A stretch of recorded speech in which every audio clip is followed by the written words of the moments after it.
Well, good evening, everyone, from People's Bank Park over in York. We have survived the storm and ongoing field work to repair the damage, although not to the infield, just a lot of standing water in the outfield once they pulled the tarp, and they're trying to fix everything up from that. The starting pitcher tonight for the York Revolution, Eduardo Rivera, has not yet begun to throw for the Revs on the side. So it's going to be a little while anyway before we can get baseball underway this evening. There was a time that it looked like tonight's game might not happen, but with no additional rain really in the forecast, although occasionally the sky does still growl at us and we get a sprinkle or two here. There really isn't much left as the storm moves out of the York area, and ultimately it should move out of the Lancaster area, and we'll get baseball going here tonight. Zach Smith for the Barnstormers and Eduardo Rivera for the York Revolution. The War of the Roses resumes tonight with the Barnstormers ahead 9-7 in the season series. So that is where we are. We'll invite you to stay tuned. You can watch the proceedings on the field and know when it is showtime at People's Bank Park. The Barnstormers and the Revs should be coming your way within the next half an hour.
Hello again, everyone, from People's Bank Park in York. The Barnstormers and York Revolution about to tangle in the opener of a 3-game series. A 2-hour rain delay before we can get the festivities underway tonight. Very quickly, here are the starting lineups for the Barnstormers. It will be Caleb Gindel leading off in right. Blake Allemond is the second baseman, batting number 2. Blake Galen will bat third and play first base. The cleanup hitter is the center fielder Alejandro Deaza. Trayvon Robinson is batting fifth, playing left. Kelly Dugan will be the DH in the sixth spot. Anderson De La Rosa catching and hitting seventh. Jake Hoover will make the start at third base. He's batting eighth. Clea Luis Rondon is the shortstop, batting ninth. Zach Smith with a record of 0-1 on the hill. For the York Revolution, we'll see if we can get this in. James Harris leading off in right field. Jack Kenley, the second baseman, batting number 2. Melky Mesa is in left field, batting third. The cleanup hitter is Nelly Rodriguez. We'll give you the rest after our national anthem. Our national anthem, presented by AmeriChoice Federal Credit Union. D. Mark Simpson has worked in the nonprofit and government services sectors for his entire career. A native of Western Pennsylvania, he has been a resident of York County for the past 15 years. Mark is grateful to be a part of the Art of York County team and has served as their development coordinator since May of 2018. Mark is engaged to former Revs box office manager Bob Gibson and is a proud alum of both AmeriCorps and Pennsylvania Rule Program. And a member of Heidelberg United Church of Christ, the Kiwanis Club of Greater York, and the Keystone State Game Rodeo Association. D. Mark Simpson, everyone.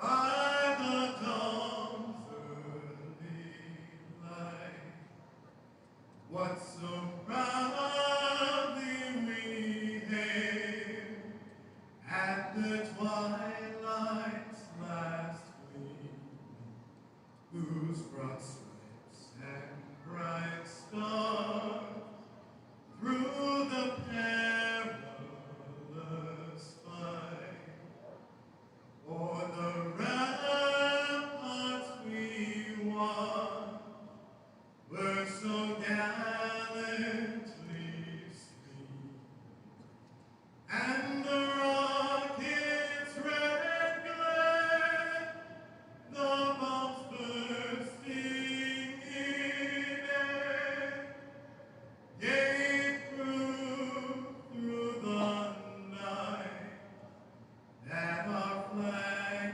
was still there. Oh, say does that star-spangled banner yet wave o'er the land of the free and the home of the brave. Job well done on the Star-Spangled Banner this evening. We had begun the York batting order with Harrison right, Kenley at second, Mesa in left, and Rodriguez at first. Wellington Dotel will be batting fifth. He is the DH. Andrew Dundon at third base, batting sixth. The shortstop in the number 7 slot is Osmi Gregorio.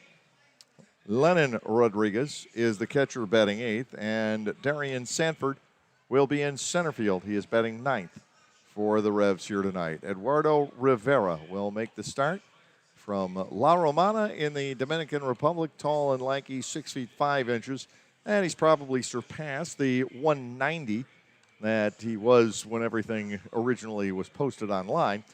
He is 2-1 for the Revs, a 4.58 ERA. He has covered 35 and a third innings, allowing 25 hits, 18 earned runs. Rivera has walked 31, and he has struck out 42. The Barnstormers faced Rivera on Thursday night and delivered a fairly early knockout blow. He went just 2+ innings and was charged that evening with 9 runs.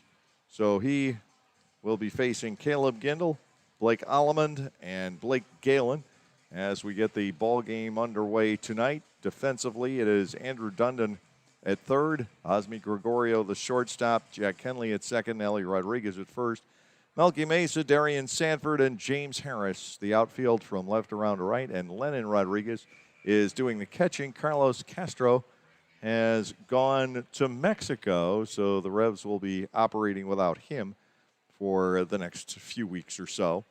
Here's Caleb Gindel leading off. Gindel batting .303. He's had 4 consecutive multi-hit games. 21 home runs and 56 knocked in for the season. He no longer leads the league in home runs. Joshua Saleh of Gastonia has passed him. Saleh with 22 coming into the night. Here is the motion, and the first offering from Rivera is off the outside corner. Ball 1 and no strikes. Buzz Albert, I am told, has the plate tonight. Originally, it was supposed to be Bill Reuter.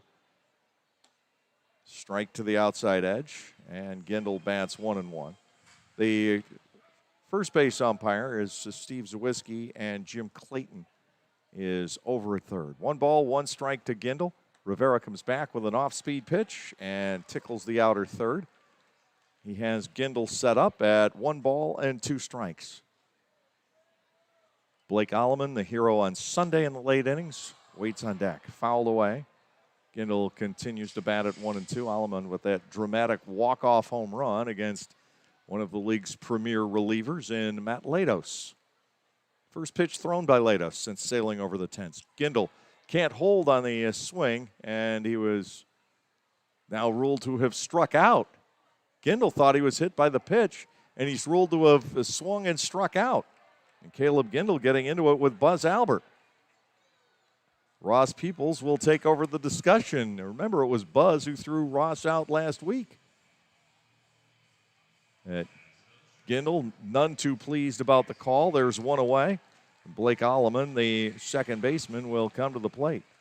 Gindel thought he checked on the swing and was hit by the pitch. Instead, he's ruled to have struck out.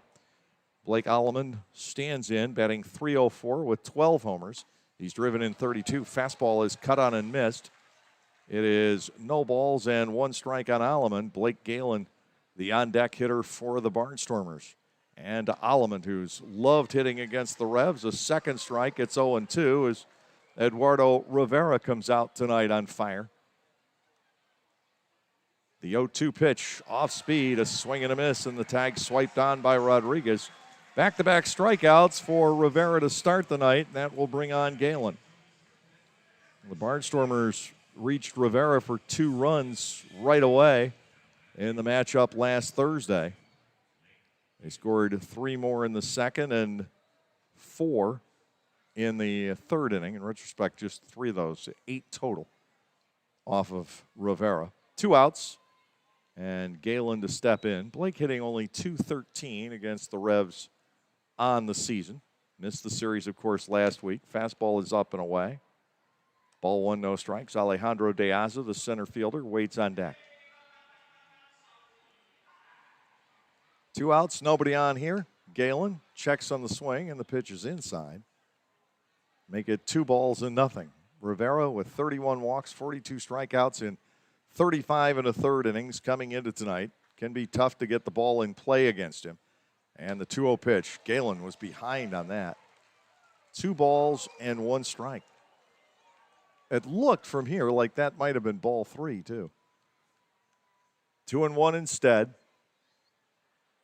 The motion, the offering, it's right there for a second strike, make it 2-2. Rivera a chance to strike out the side in the top half of the first inning. Ground ball foul past Ross Peoples in the coach's box at third. Will continue at 2-2. It looks fancy. It doesn't always mean a lot to come out and strike out the side in the first inning. You can be in relief pitcher mode when you do that and then not have much left for the rest of the night, or it could continue. 2-2. That's fouled at the plate. We stay at 2 balls and 2 strikes. They got the field covered before the rains hit, so the infield ultimately didn't need any repairs whatsoever. The outfield had to undergo an hour or so of squeegeeing before it was deemed playable here tonight. And you see very little in the way of standing water around. Here's a 2-2. The fastball is just low. Rivera thought he had it. He was headed to the dugout. Now the count is full, 3 balls and 2 strikes. Well, the electronic umpire won't take umbrage.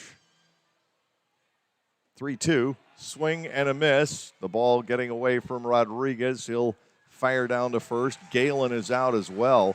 Rivera strikes out the side in the top half of the first inning. Nothing across for the Barnstormers. At the end of a half, Lancaster nothing, and the York Revolution coming up. You can enjoy a night at the ballpark and help out the United Way of Lancaster County. All you have to do is spend 3 hours as an usher during a Barnstormers home game, and the ball club will donate $20 in your name to the United Way program of your choice. Be a friendly face, have fun, and raise money for your favorite local charity. To sign up, go to the LancasterBarnstormers.com website and head to the community link, and we'll see you at the ballpark. Come to the Lexus Golden Opportunity Sales Event for great deals on our full line of vehicles, each with our advanced standard safety technology like pedestrian detection. Lease the 2021 NX300 all-wheel drive for $359 a month for 36 months with $29.99 due at signing. See Bobby Rahal Lexus in Mechanicsburg or Lancaster County. Pre-collision system with pedestrian detection is not a substitute for safe and attentive driving practices. See owner's manual for additional limitations and details. Call 1-800-USA-LEXUS for important lease offer and pricing details. Not all customers will qualify. Offer valid in Lexus Eastern area only and ends August 2nd, 2021. Well, the Barnstormers open tonight in first place in the Northern Division in the second half and over 500 for the season. It's the first time we've been able to claim either of those since the third weekend of June. So it's been a good run the last couple of games for the Barnstormers. Obviously, a dud of a start here tonight with the Barnstormers going down 1-2-3 on swinging third strikes, a couple of those on pitches in the dirt in the top half of this inning. Now, Zach Smith on the hill for the Barnstormers. Smith just trying to find his way in the professional ranks. He had a very good couple of seasons at the Division II University of Southern Arkansas. Obviously, this is a huge jump for him in terms of the caliber of the opposition. And so far, things have not gone Smith's way, but Ross Peoples has seen enough to stick with him at least a while longer and see if he can recognize signs of improvement in the young right-hander who will turn 23 on Friday. James Harris, the right fielder, leading off against Smith. It will be the second baseman, Jack Kenley, and the left fielder, Melky Mesa, to follow.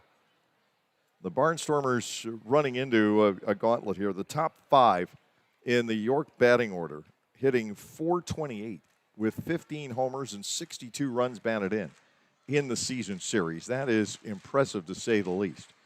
Harris overall batting .305 with a couple of home runs, and he looks at a ball. It's 1-0.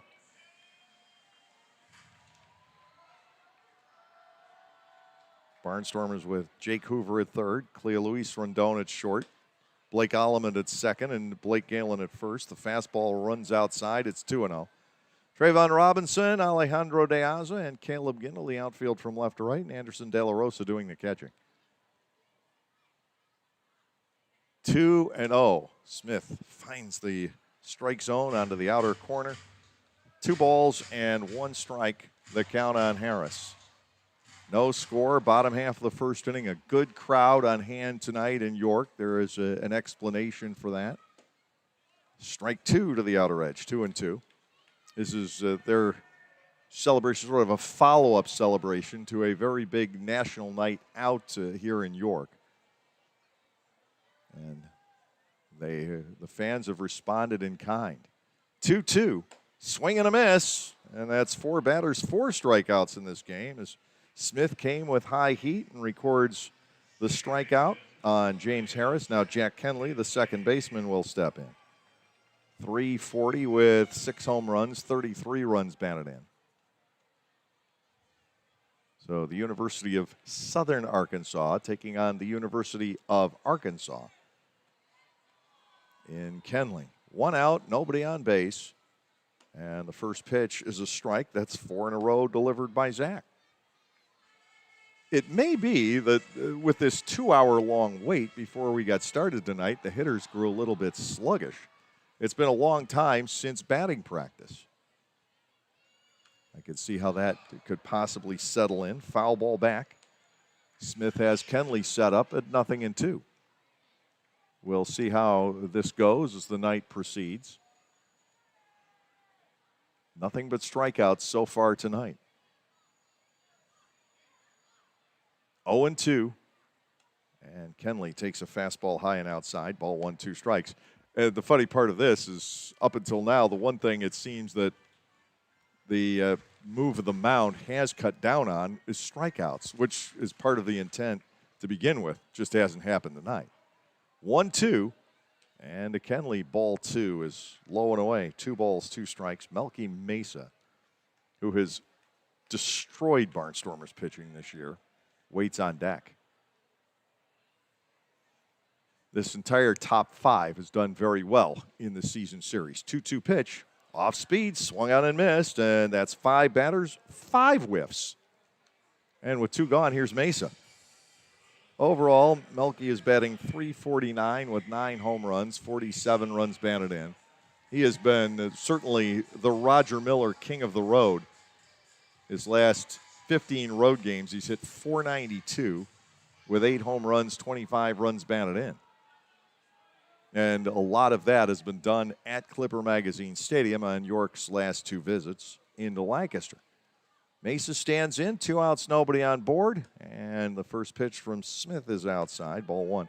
He has 24 runs batted in the season series on 51 at-bats, 23 hits, batting .451.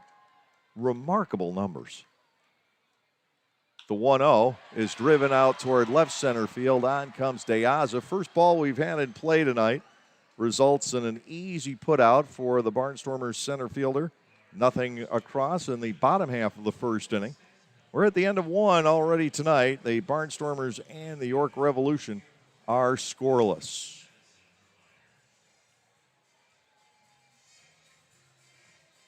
Hey, $2 bill here, AKA the rare one. Problem is, I'm so rare, people just saved me. But thanks to the new Cash 5 with quick cash from the PA Lottery, I'm back in business. For just $2, you can get bigger jackpots starting at $150 grand. Plus quick cash, a chance to instantly win $2 or $6. Haha, it's good to be wanted. Play Cash 5 with Quick Cash from the Pennsylvania Lottery. Must be 18 or older. Please play responsibly. Benefits older Pennsylvanians every day. When everyone has a different craving, Wegmans Meals to Go has it all. All right now, all in one delivery. Pizza with the kids' favorite toppings. A delicious sub made the way you love. Fresh sushi for the whole group, and so much more. It's how busy people get busy eating the meals they love. Order on the Meals to Go app or at mealstogo.com to make everyone happy. Wegmans Meals to Go. All your favorite meals, all in one delivery.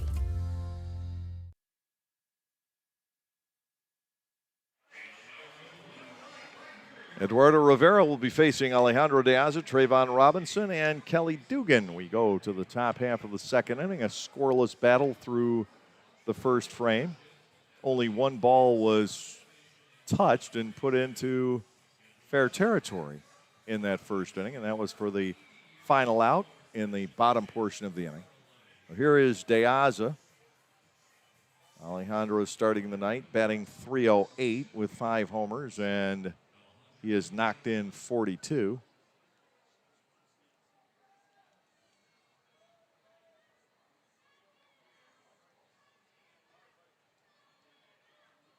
The first offering to the Barnstormers center fielder, taken for a strike on the inside corner. It's 0-1.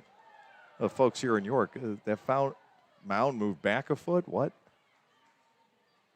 This game's playing out like it's been moved up a foot. Chopper to second, easy play for Kenley. De Aza is retired 4-3. The Barnstormers get a ball in play. Trayvon Robinson, the left fielder, will come to the plate. Robinson has done a lot of damage against York this year. He's driven in 16 in the season series.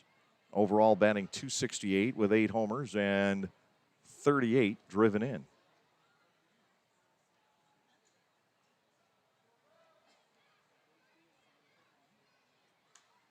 and on the hands and fouled into the screen. No balls and 1 strike to Robinson. Kelly Dugan, arguably over a reasonably lengthy stretch, the hottest hitter on the ball club in the on-deck circle. Fastball is up. Robinson alive at 1 ball and 1 strike here. Rivera fanned the side in the first inning. Smith got close before Mesa flied out the center. Robinson holds on the swing. Ball 2, missing outside. It is 2-1 here.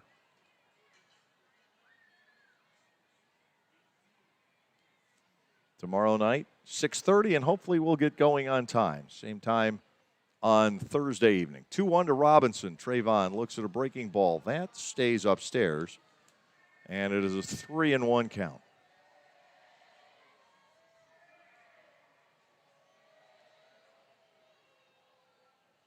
Here's a pitch. Check swing. Did he go? He did not. Robinson becomes the first base runner. He's aboard on the high fastball for ball 4. Dugan to the plate. Kelly, .338 now with 6 homers and 43 knocked in. 18 runs batted in the last 14 games. No ribbies on Sunday, but he was 2 for 2 with a walk while he was in the lineup. Pitch to him here. Off the hands, fouled back to the screen. 0-1 on the designated hitter, Dugan.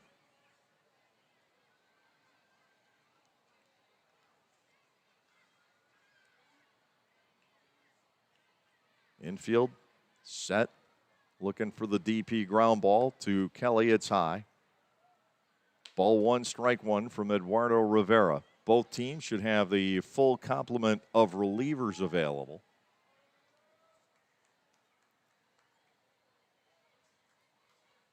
After the off day yesterday. 1-1 to Dugan. Kelly swings away and it loops a foul over top of the stadium. 1-2. Anderson De La Rosa will be the first right-handed batter to face Rivera. Waits on deck. Lancaster without a base hit, but Robinson aboard on a walk here.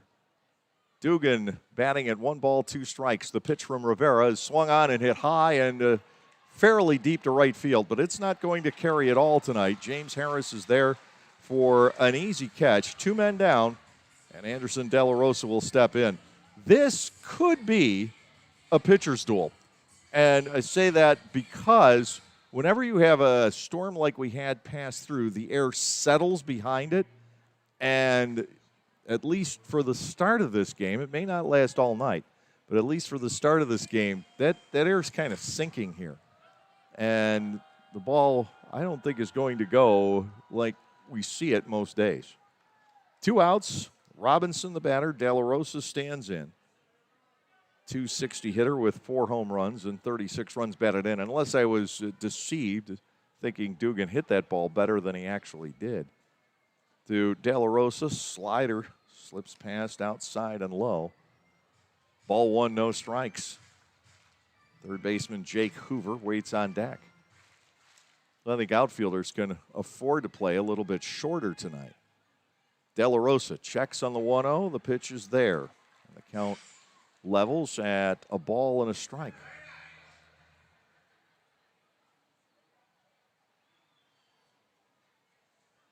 Very nice crowd on hand, and most of them stuck out the 2-hour rain delay. We did not see the first pitch of the game tonight until 8:30. And boy, it came down for a while, and the same storm went through Lancaster County. I'm sure many of our listeners/viewers experienced that type of heavy rain, and also a lot of lightning and very sharp thunder. De La Rosa batting 1-2 against Eduardo Rivera. Robinson, the runner at first base, with 2 outs. And we could see the lightning for quite some time as the storm moved toward Lancaster County out beyond the right field fence here. Runner goes, 1-2 pitch is fouled away. Robinson has to return. 10 for 10 stealing bases this year is Trayvon.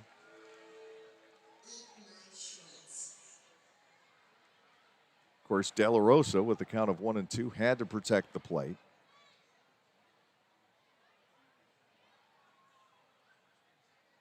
One ball, two strikes. Della has room in both alleys.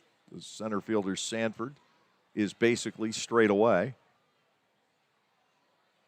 The 1-2 pitch, and that is line slicing away from Sanford, but he'll run it down for the final out. So the Barnstormers start to make some solid contact against Rivera in the second inning, but the ball just is not going to go.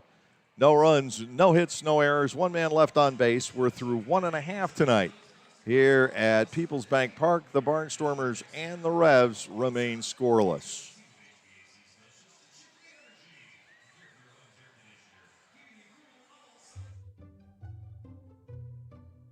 Bummer, the Barnstormers are on the road and you're looking for something to do. Clipper Magazine Stadium still has the answer for family fun. The summer movie series returns, presented by Lidl Supermarkets on selected nights throughout the summer season. Bring the kids out to the ballpark for family-friendly movies. For just $6.50 per person, you get to sit on the outfield grass and enjoy a film on the big screen in left center field. Showtime is 7 p.m. For more information and movie listings, go to LancasterBarnstormers.com and click on the events page. 72 years and 4 generations and still going strong. We are Gockenauer Appliances in East Petersburg, and we want to be your appliance into the future. We sell all the best brand names of appliances at the very best prices. We also deliver, install, and service what we sell. Shop local and with your 4-generation hometown appliance store. Come to Gockenauer Appliances and see what a great appliance purchase experience is all about. You can even shop from home now at Gockenauers.com. Thanks for your support.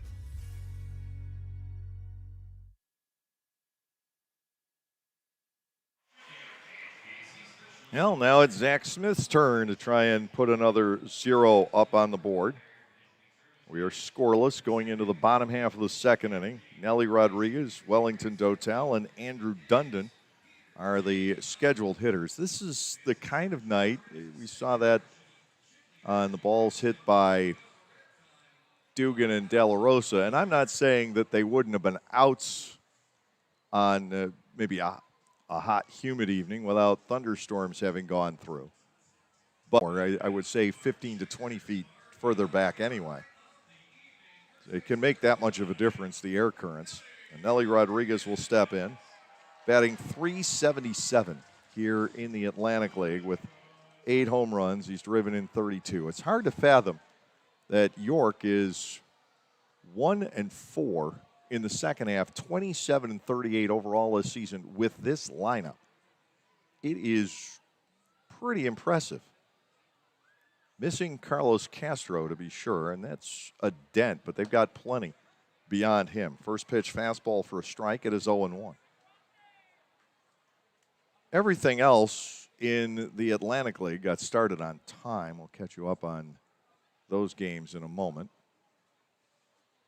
One strike from Smith to Rodriguez. Bouncing ball over toward third from behind the bag. Hoover has to cut it loose, but he's got time. Rodriguez doesn't run well. Jake knew that he took his time to get a good grip, and he's got a very strong arm from back there. So Rodriguez out by plenty. Wellington Dotel will step in. He's only batting .368 this year when he's been healthy. 5 home runs, and he's driven in 17. First game of a doubleheader. Long Island beats Southern Maryland 6-5. And I'm not sure if that's a first-half game. My inclination is that was probably a first-half game. West Virginia leads Gastonia 4-2 in the top of the 8th. Both those clubs are off to 4-1 starts in the second half. And High Point leads Lexington 3-2 in the bottom of the 6th. First pitch is just outside of Dotel. Ball 1, no strikes. Scoreless here, bottom half of the second.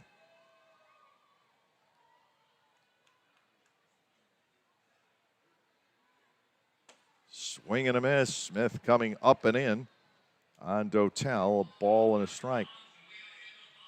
Smith had a rough one against York last Wednesday. We talk about Rivera having trouble with the Barnstormers on Thursday. Smith gave up 6 hits, 9 runs in 2 1/3 innings, and a 12-3 loss to the Revs back on Wednesday. 1-1 pitch, foul to the net. Dotel bats at 1-2.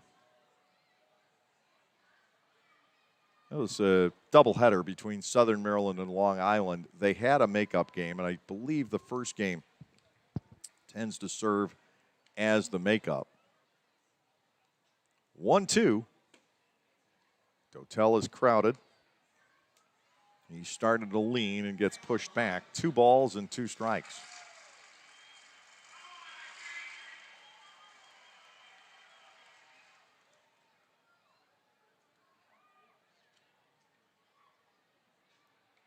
Right-handed hitter awaits, hands held high, swing and a miss at the breaking ball, and that is 3 for Zach. 2 outs here in the bottom of the second with Andrew Dundon stepping in. 233 with 3 homers and 23 runs batted in. Well, both these right-handers have to be certainly feeling pretty good about things as it has gone so far tonight.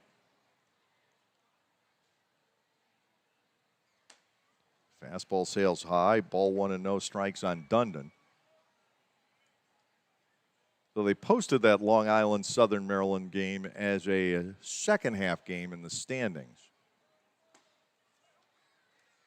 Called strike.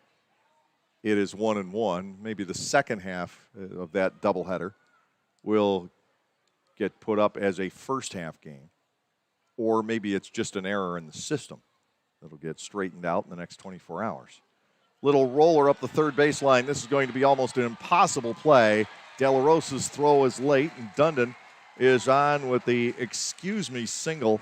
A roller up the third baseline, and there was very little anyone could do about that. It ended up in a perfect spot for Andrew Dundon. And plays like that are likely to win the game tonight. It's going to take that. It's going to take the balls inside the baselines, maybe getting one down into a gap or a corner somewhere.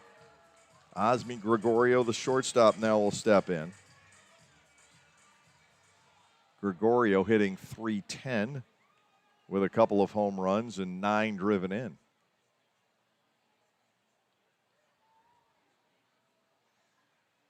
Is the Barnstormers actually still have the opportunity to finish second in the Northern Division in the first half? Southern Maryland would have to lose both its makeup games. Foul to the screen and a strike on Gregorio. 2 outs. Dundon, the runner at first base. He has been caught his only stolen base attempt on the year. No score, bottom of the second inning. Rivera's retired 6 of 7. Smith has gotten 5 of 6. Osmi Gregorio standing in. Andrew Dundon leading from first base. Smith delivers and misses high and tight. We get to 1 ball and 1 strike.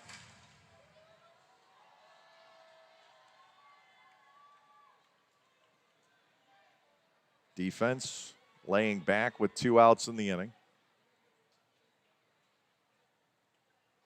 I fooled him pretty badly.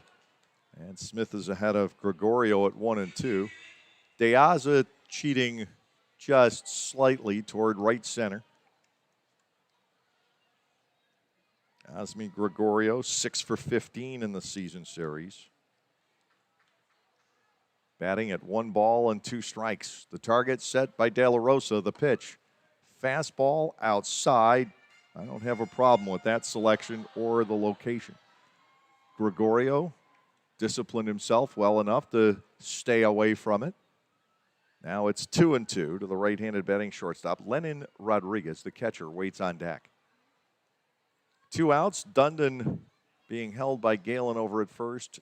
Time is requested and granted.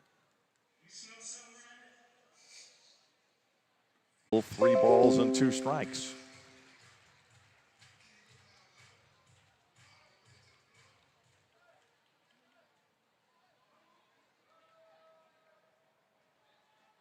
Andrew Dundon has the lead. Galen now at his side, and he'll fade back. Ground ball toward the middle. There is Rendon. He'll spin, he'll throw, and he'll pull Galen off the bag. Rendon has done that quite often this year. He makes good stops, but he has difficulty once he does lining up the throw. And we just saw another example of that. He could have easily taken a base hit there away from Gregorio, but his turn was incomplete. And he just didn't get that throw lined up. So it's first and apologize, we've broken up a little bit. Well, that last play is going down as an error on the scoreboard. Fastball is high, and Rodriguez bats 2-0. But regardless, the opening has been given, and it's really not in any way, shape, or form the fault of Zach Smith. He's gotten 2 ground balls, one off a check swing and the other fielded. Now he's working on adding to the hole with a 3-0 count on Rodriguez, who's batting only 146.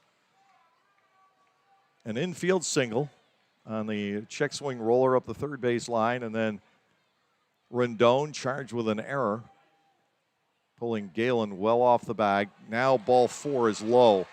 The bases are loaded for York, and Darian Sanford will step in. Sanford batting 181 with a homer and 8 runs batted in. Ross Peoples is going to pay a mound visit. Smith should be out of the inning. He knows it. Ross knows it.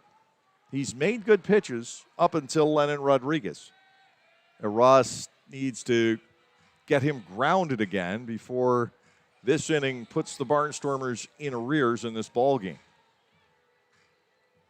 Pitched very, very well, did Smith, to the first 7 batters of the night. And that last sequence, he was all over the place against Lennon Rodriguez. So it's certainly an opportunity to regroup here against Sanford with the bases loaded. Developing all of a sudden in the bottom of the second inning with 2 outs. And now it has been changed. Gregorio will get an infield single. So that ruling got switched. The bases are loaded. And I don't have a problem with that. It was a tough play for Cleo Luis Rendon. First pitch strike. It is 0-1 on Sanford. Smith able to get out there and find the zone, getting ahead of the former Barnstormer, current Rev center fielder, Darian Sanford. Dundon at third, Gregorio at second, and Lennon Rodriguez, the runner at first base. The 0-1 pitch is chopped foul at home plate, and Sanford trails 0-2. James Harris at the top of the order is on deck.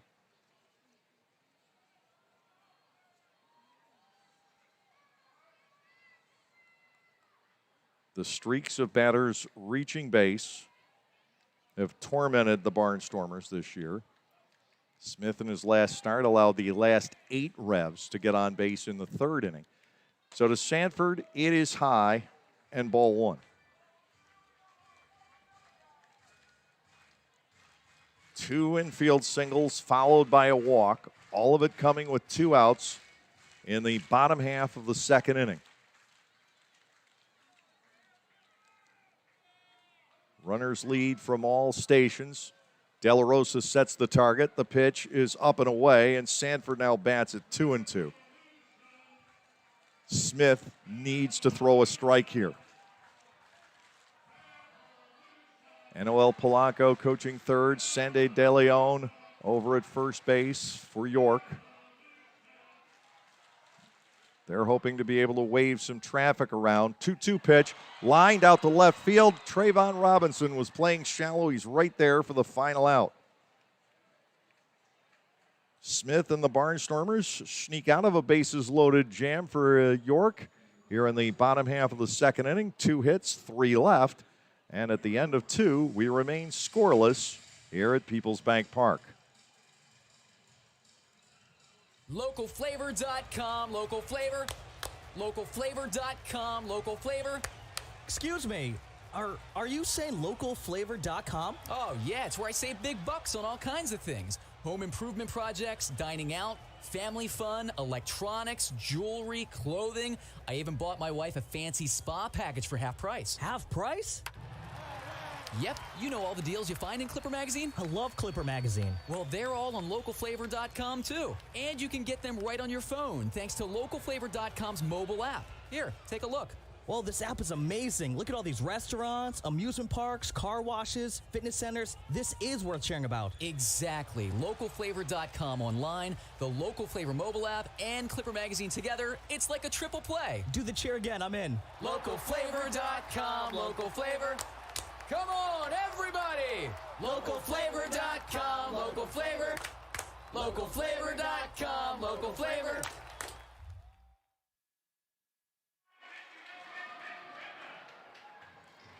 York put together a thread in the bottom of the second inning. It went by the boards. We remain scoreless as we go to the top of the third. Jake Hoover, Clea Luis Rendon, and Caleb Gindel will step in for the Barnstormers here. Hoover has batted safely in every ball game that he has played for the Barnstormers, all four. He has one hit in each. 4 out of 12 overall. He's driven in 3 runs. He's also deadly if he gets on base. He's 2 for 2 stealing. A very quick young fellow.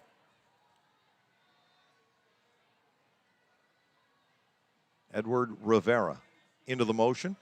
And a Hoover. It's upstairs, ball 1.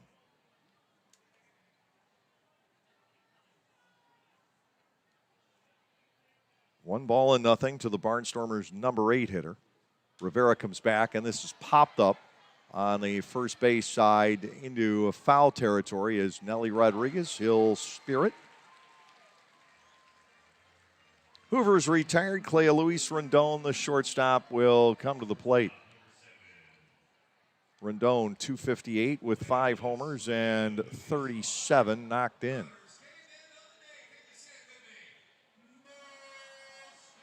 Switch hitter, he'll step in from the left side of the plate. Rendon trying to catch fire again.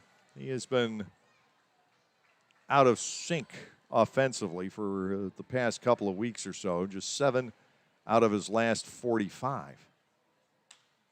Little flare here out toward left center field. Racing in Sanford, he can't get there. It's in front of him. Rendon, a wide turn at first. Drawing the throw. Clea Luis getting back in. Well, the Barnstormers have their first hit as Rendon reaches first on a single. It'll bring on Caleb Gindel, a strikeout victim, back in the first inning. Rivera whiffed the side in order in the first. Zach Smith came out and fanned the first 2 batters that he faced. An auspicious beginning for the 2 starting pitchers tonight. Game is settled in, but we still haven't seen a big blow of any sort. Gindel swings and misses at a breaking ball. Rivera's ahead of him at no balls and 1 strike. Blake Allemond waits on deck. Rendon leads off first. 5 stolen bases on the year. Gindel's got a big hole open on that right side. The middle infielders are at double play depth. And to Caleb, a bouncing ball foul to the York dugout. And the bat boy making a good play. 2 strikeouts to Caleb, or 2 strikes to Caleb. We don't want to get ahead of ourselves and put any kind of a whammy on him. 0-2 with Rendon, the runner at first base, and 1 away. Defense straight up against Gindel here. Sanford now cheats toward left center field. Here's the 0-2 pitch off the inside corner for a ball. The Barnstormers finally pick up a base hit. Hardest hit ball of the night was Dugan's fly out to right. 1-2 here. Gindel just nicks it foul. So he'll get to stick around. He's also extending this inning with this plate appearance and giving Zach Smith a little bit more of a breather. Smith ended up having a pretty long bottom half of the second. Not of his making, at least not at the beginning. 1-2 to Gindel. Rendon is going nowhere. That's lashed foul to the left. Caleb continues to stick around at a ball and 2 strikes. Gindel having some kind of a season. We mentioned he no longer leads the league in home runs, but he does lead in total bases, extra base hits, and runs scored. He loves this role at the top of the order. So he said, not prototypical, but it's been effective. 1-2 inside on a good play by Rodriguez. 2 balls and 2 strikes now to Gindel. Ross Peoples running through the signs over at third. I doubt Rendon is taking off here. 2-2. He bluffs, doesn't start, bounce back to the hill. Rivera lobs a throw to second and pulls the shortstop off the bag. Gregorio couldn't hold the bag at second, so he had to step back to get it, and that enables Gindel to beat the throw to first. 1-6 with 2 outs, and Blake Allemond stepping in. He's got a runner on ahead of him. The Barnstormers have not advanced anyone into scoring position so far tonight. 0-0 here in the top half of the 3rd inning from Peoples Bank Park. After these 2 ball clubs played to a 17-12 score just 5 days ago in Lancaster. Swung out and missed by Allemond. He has been completely and utterly perplexed by Rivera so far tonight. He hasn't gotten a good swing in. Coming off his walk-off home run on Sunday. Allemond swings and misses again. This is a ballpark where Blake has had a tremendous amount of success this year too, but he hasn't been able to figure out Rivera tonight at all after going 2 for 2 against him just last Thursday, a double and a single. Here's the 0-2. He gets underneath it and pops this up to short right. Jack Kenley signaling for it. He makes the catch, and the 1-out single doesn't get much accomplished for the Barnstormers here in the 3rd. 1 hit, 1 left, and through 2.5, we remain scoreless at Peoples Bank Park. When everyone has a different craving, Wegmans Meals to Go has it all. All right now, all in one delivery. Pizza with the kids' favorite toppings. A delicious sub made the way you love. Fresh sushi for the whole group, and so much more. It's how busy people get busy eating the meals they love. Order on the Meals to Go app or at mealstogo.com to make everyone happy. Wegmans Meals to Go. All your favorite meals, all in one delivery. Like craft beers? Then the best place to be in Lancaster is Clipper Magazine Stadium. That's right, celebrate baseball or just a night with your friends at the Broken Bat Deck down the right field line. The Broken Bat features more than 20 local craft breweries plus product from a local winery. Food including Otto's Meatballs is sold off a pub-style menu. So get together, hang out with your friends, or make some new ones. Enjoy a night of craft beer sampling along with a Barnstormers game.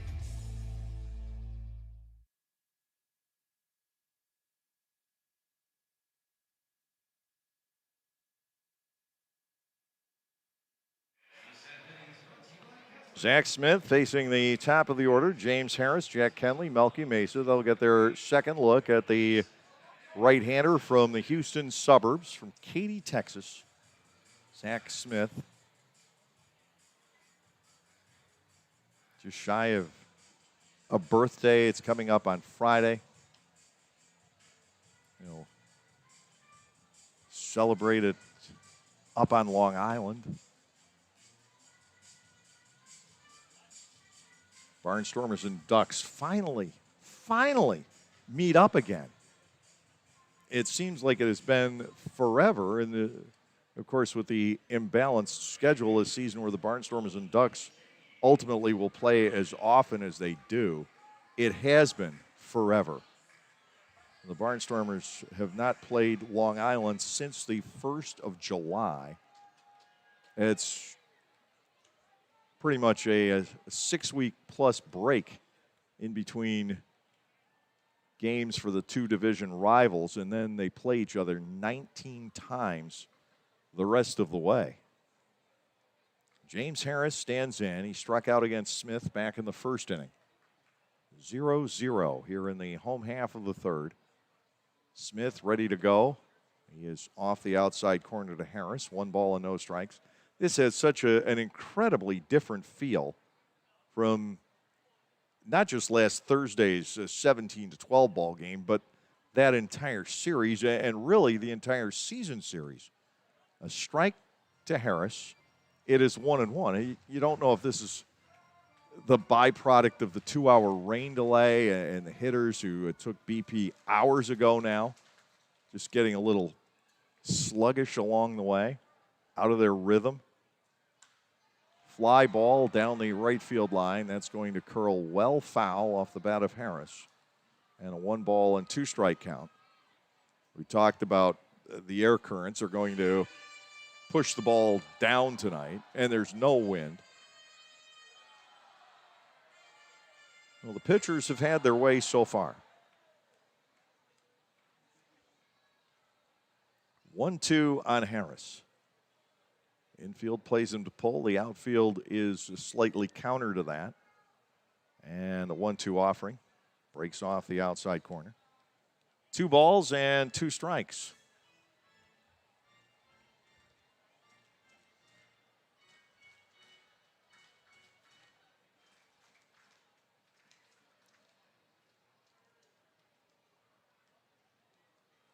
The Texan will deliver 2-2, and he spoils it.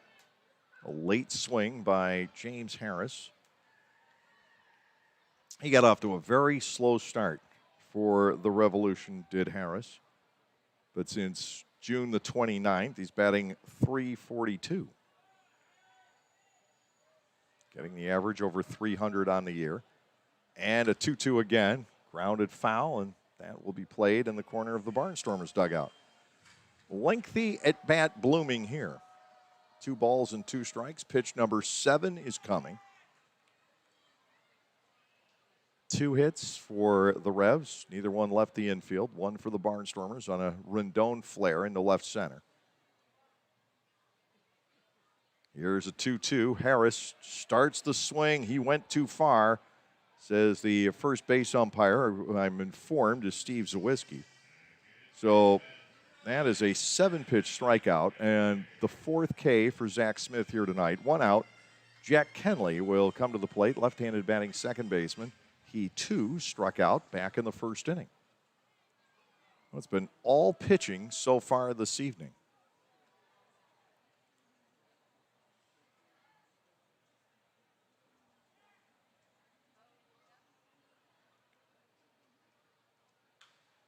Foul ball off to the left and out of play, 0-1.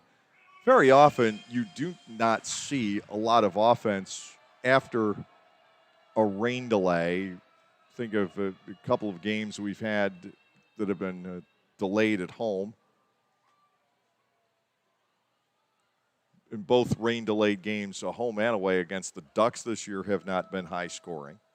The 7-inning contests. Kenley looks at that, down and in. 1 ball, 1 strike. Melky Mesa, the left fielder, is due to come to the plate next. 1 out, nobody on board in the Revs half of the 3rd inning. No score here tonight. And the offering is cut on and at best foul tipped. I don't even think he managed that. Smith's ahead 1-2. Hey, this has to be such a confidence boost for this young right-hander who had a pretty miserable time his first 2 outings. But tonight, a breakthrough. 1-2 pitch, upstairs, and Kenley bats at an even count, 2 balls and 2 strikes. Smith is 6'2" and 200 pounds. As I mentioned, he turns 23 on Friday. 2-2, swung on and missed. He gets Kenley with a fastball.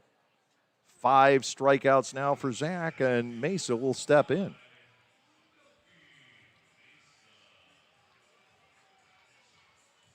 Well, this is an impressive turnaround, to say the least.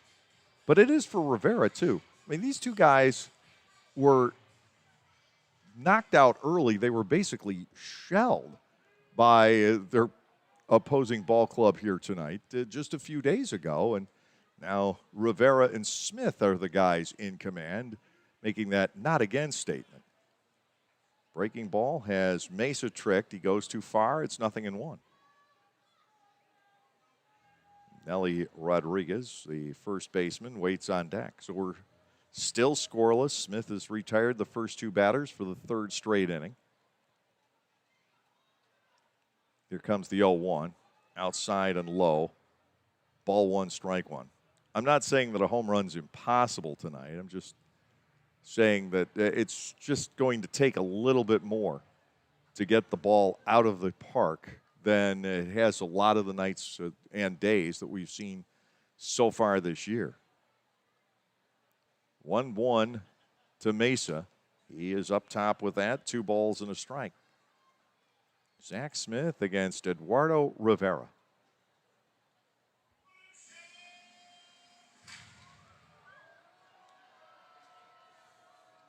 Mesa, 2 balls, 1 strike. De La Rosa sets the target, and Smith is close to it, but a little wide, and now he's gone to 3-1 on Mesa with the also dangerous Nelly Rodriguez on deck. Having to go through Harris, Kenley, Mesa, Rodriguez, and Dotel. It's just not easy. And Smith has done so very impressively tonight. He, however, walks Mesa. Ball 4 is high. Second walk issued by the right-hander. Rodriguez will step in. He grounded out to Hoover back in the second inning. It just makes life so much easier when you retire the first 2 batters of an inning. If you can imagine what a mess it would have been if last inning had started before the first out and you get the bases loaded on a couple of kind of cheap base hits and then a walk. I have to believe somewhere along the way York would have scored out of that, though maybe not. Sanford's line drive probably too shallow to score Dunnan, and Harris and Kenley could have struck out as they did here in the third. Fouled at the plate by Rodriguez. It is 0-1. Rivera is clearly winning the battle of the pitch counts, though. You don't know how much that's going to come into play tonight. Rivera's thrown 45, and I believe that one was number 57 for Smith. Might have been 56. No balls, 1 strike. The count on Rodriguez. Quick pitch, and it's fouled away.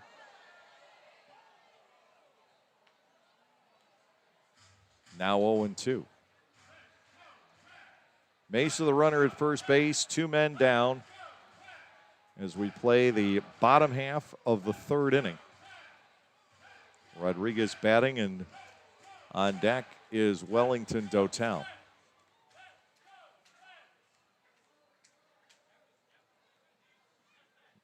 Mesa's held by Galen. 0-2, the set, the pitch. It's low, stopped by De La Rosa.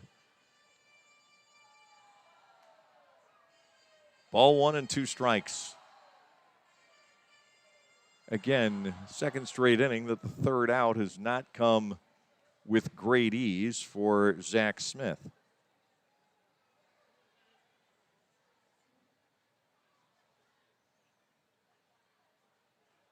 Inside, that one gets away from De La Rosa. It wasn't at all where Anderson signaled for it.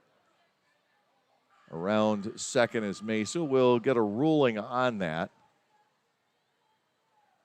Whether wild pitch or pass ball. It hit De La Rosa's glove, and that can mean a pass ball. At the same time, I think he was looking for the pitch to be around the outside corner, and it ended up being inside.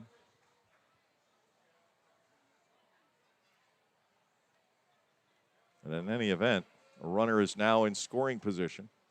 And a 2-2 offering. Strike 3 on the outside corner. Smith able to end it with his 6th strikeout of the night. No runs, no hits with no errors. It was a pass ball, by the way. And one man left on base. We're done with 3, and still it's 0-0 here in York.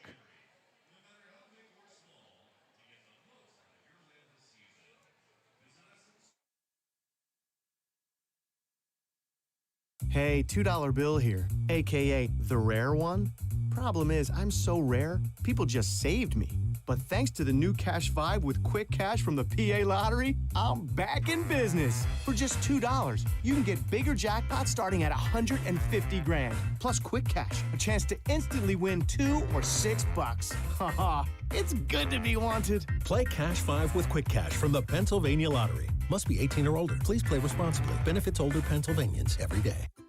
At Clipper Magazine Stadium, we have hot dogs and popcorn, peanuts, soda, and nachos. But what if, say, you are only 3 months old and mom wants to have a night out and watch the Barnstormers? Well, thanks to May Grant Obstetrics and Gynecology, the littlest of Stormer fans now have a place to go for dinner during the game. Tots can take mom to the Little Sluggers dugout behind Section 13 at the stadium for a comfortable private feeding experience. A brightly painted room with comfortable furniture and TVs tuned to the game, it is the perfect spot for baby and mom during a night at the ballpark. York has no runs on 2 hits with no errors, 4 left. The Barnstormers no runs, 1 hit, no errors. And Lancaster has stranded 2 as we go into the 4th inning in a scoreless battle here tonight with Blake Galen leading off for the Barnstormers. Galen went down swinging. He was thrown out 2-3 in the opening inning as Rivera struck out the side. He hasn't struck out anyone since then, whereas Zach Smith has continued to march the guys back to the dugout with a total of 6 strikeouts to this point in the game. Galen, Deaza, and Robinson against Eduardo Rivera. Here's the pitch to Blake, and it's right straight through for a called strike. 0-1.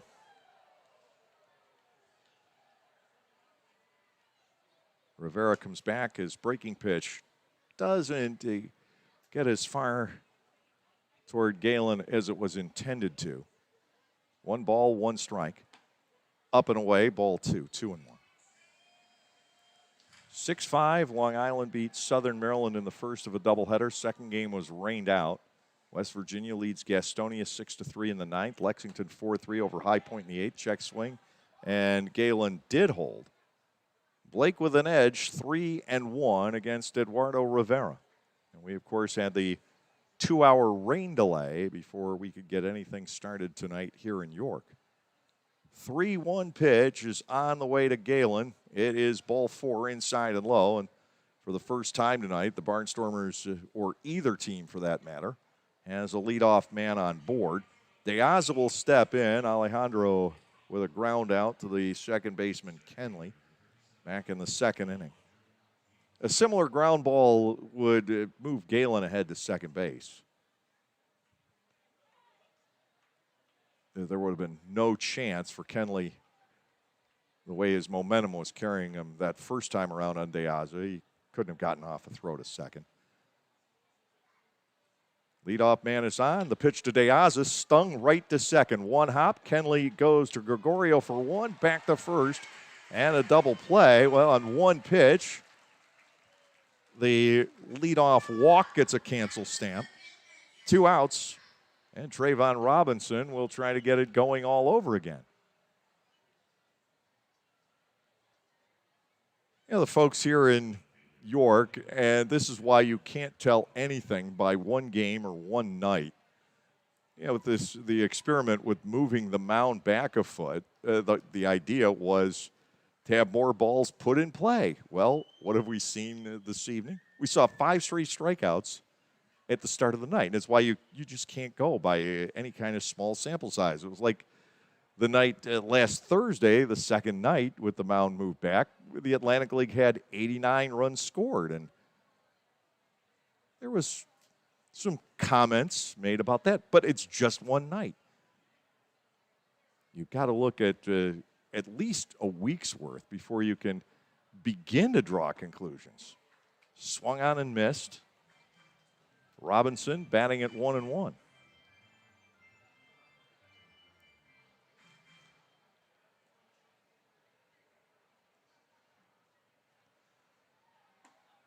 Fastball and a little too close to Robinson. 2 balls and a strike. Kelly Dugan waits on deck.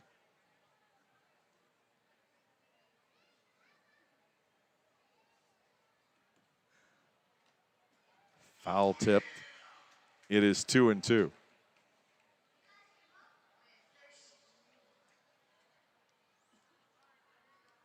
Two outs, nobody on. Top half of the 4th inning in what has turned into quite a pitcher's duel here early. Eduardo Rivera into his windup, and a Trayvon, strike 3 on the outside corner. And that is the 4th strikeout for Eduardo Rivera. There was a hint of promise in the top half of the 4th inning. It went away in a hurry. And the Barnstormers send only 3 men to the plate, and just look at 12 pitches from Eduardo Rivera. We go to the bottom half of the 4th inning with the score, Lancaster 0 and York 0. Like craft beers? Then the best place to be in Lancaster is Clipper Magazine Stadium. That's right, celebrate baseball or just a night with your friends at the Broken Bat Deck down the right field line. The Broken Bat features more than 20 local craft breweries, plus product from a local winery. Food including Otto's Meatballs is sold off a pub-style menu. So get together, hang out with your friends, or make some new ones. Enjoy a night of craft beer sampling along with a Barnstormers game. This is the sound of the kind of thrill ride summer was made for. Here's the sound of another one. At the Lexus Golden Opportunity Sales Event, you'll find great deals on our entire line of performance vehicles. Strap in, then hold on tight. Lease the 2021 RX 350 all-wheel drive for $469 a month for 36 months with $39.99 due at signing. See Bobby Rahal Lexus in Mechanicsburg or Lancaster County. Call 1-800-USA-LEXUS for important lease offer and pricing details. Not all customers will qualify. Offer valid in Lexus Eastern area only and ends August 2nd, 2021. Bottom of the 4th inning, and it will be Dotel, Dundon, and Gregorio stepping in against Zach Smith. Who will blink first? I would have to say that the best pitcher's duel that we've had so far this year,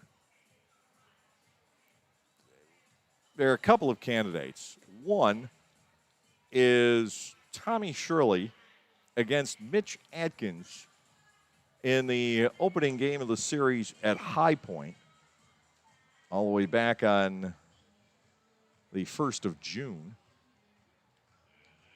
Adkins pitched 5 shutout innings. Shirley gave up 1 run in 5 frames. And you look at the doubleheader between the Barnstormers and Southern Maryland back on the 12th of June. In Game 1, it was Mike Devine who threw the best game we've watched all year. And Tommy Shirley, when his arm was starting to go on him. In Game 2, was Barker against Augie Silk, and that was a great pitcher's duel also. First pitch swinging is Wellington Dotel. He drives a foul to the right and out of play. 0-1. That headed toward the railroad bed.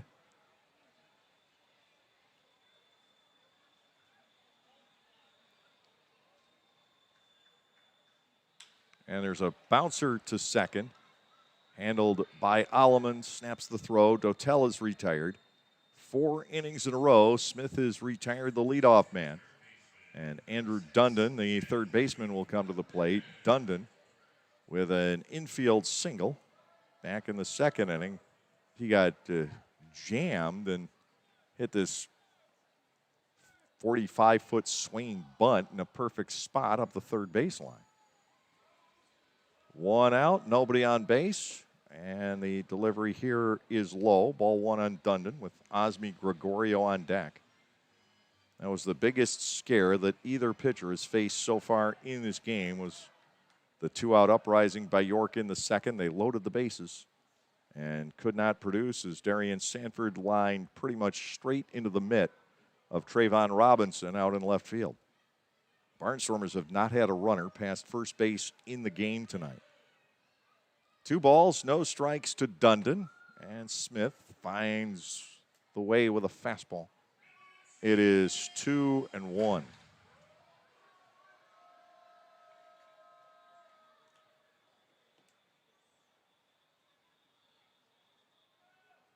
The wind, the pitch, upstairs. Dundon's in at 3 balls and a strike. Obviously, we're well beyond sunset now. We were beyond sunset when this one started. 3 balls, 1 strike to Andrew Dundon. Smith trying to rally in this plate appearance, and he will not. Ball 4 is inside. So he's walked 1 in each of the last 3 innings. So far, getting away with the free passes. Osmi Gregorio, the shortstop, the step in. He reached on an infield single back in the 2nd inning. Good stop made by Cleo Luis Rendon up the middle, but Cleo didn't finish off the rotation on the throw, and he pulled Blake Galen a good 5 to 7 feet up the first baseline. And by then, Gregorio was well past and avoiding the tag. 1 out, 1 on. To the plate, and it's a foul into the screen. 1 strike on Gregorio. Lennon Rodriguez, the catcher, is the on-deck batter. Bottom half of the 4th inning, we've seen just 3 hits in the ball game so far. There have been 5 bases on balls and 10 strikeouts already tonight. Into the dirt and bouncing away. On to second goes Dundon. This one will be a wild pitch. So 1 has gone each way, but we've had misfires between Smith and De La Rosa 2 innings in a row. A ball and a strike, and now York has 2 chances to drive in the night's first run. We don't have to worry about not getting an official game in here, I wouldn't think, unless something else is developed surprisingly behind that first wave of storms. I certainly didn't see anything else the last time I checked the radar. Dundon leads off second. Gregorio bats at 1-1. Smith will bring it home and miss inside. 2 balls and a strike.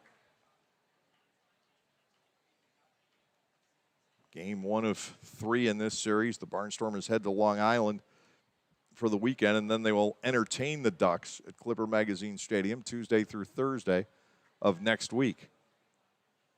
2-1 on Osmi Gregorio. Smith's pitch is taken foul over the first base stands. 2 balls, 2 strikes here.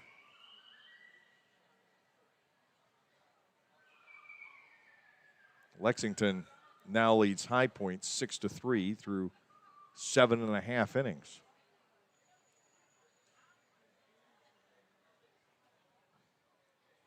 Osmi Gregorio digs back in, 2 balls, 2 strikes. Fouled off again. Smith was a starter in college, so he started for Southern Arkansas here in 2021.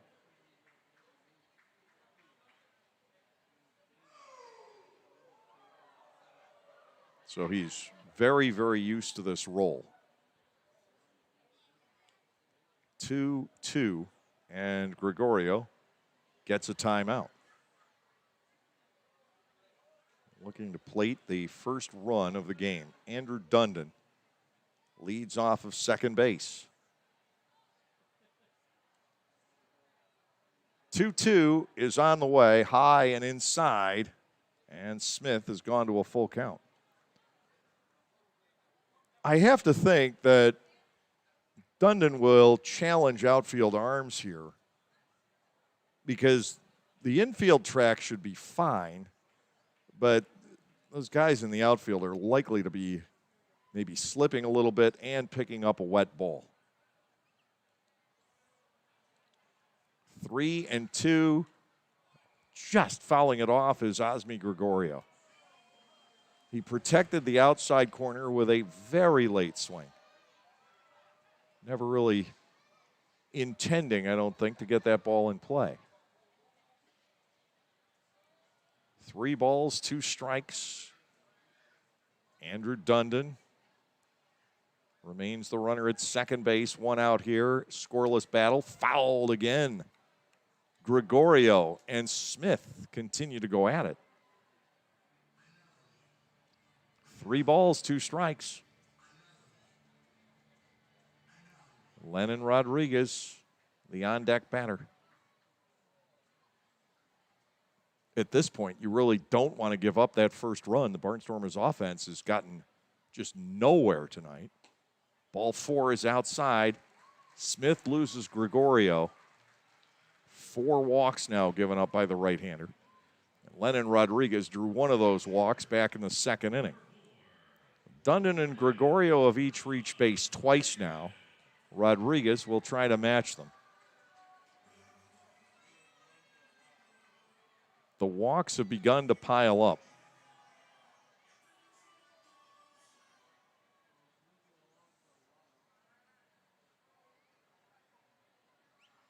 We've had 14 balls put in play so far tonight. First and second with 1 out. Lennon Rodriguez takes a strike. Breaking ball at the top of the zone. It's 0-1. Barnstormers and the Revs. Lancaster leading the War of the Roses 9-7 this year. So the Barnstormers would have to win 4 out of the last 9 to reclaim the Community Cup wherever it is. I hope that wasn't a casualty of the pandemic. Have it get lost. It would be criminal. Smashed to third. Handled by Hoover. He'll take it to the bag. 1 on to first. Double play.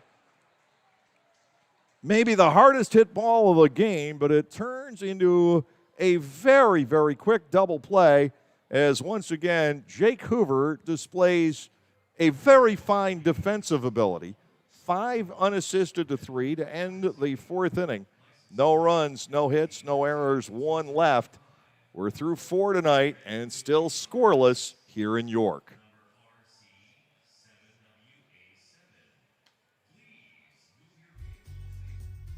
We are finally back enjoying Barnstormers baseball. I'm Adam Gocknauer from Gocknauer Appliances and thrilled to be sponsoring Barnstormers baseball yet again. We also wanted to thank all of you for your incredible support for our business during the pandemic. We are so happy to still be here helping you with the best brand names and the best prices of major appliances in the area. Enjoy the game and we will continue to service you now and into the future. Gocknauer Appliances in East Petersburg and on the web at gocknauers.com.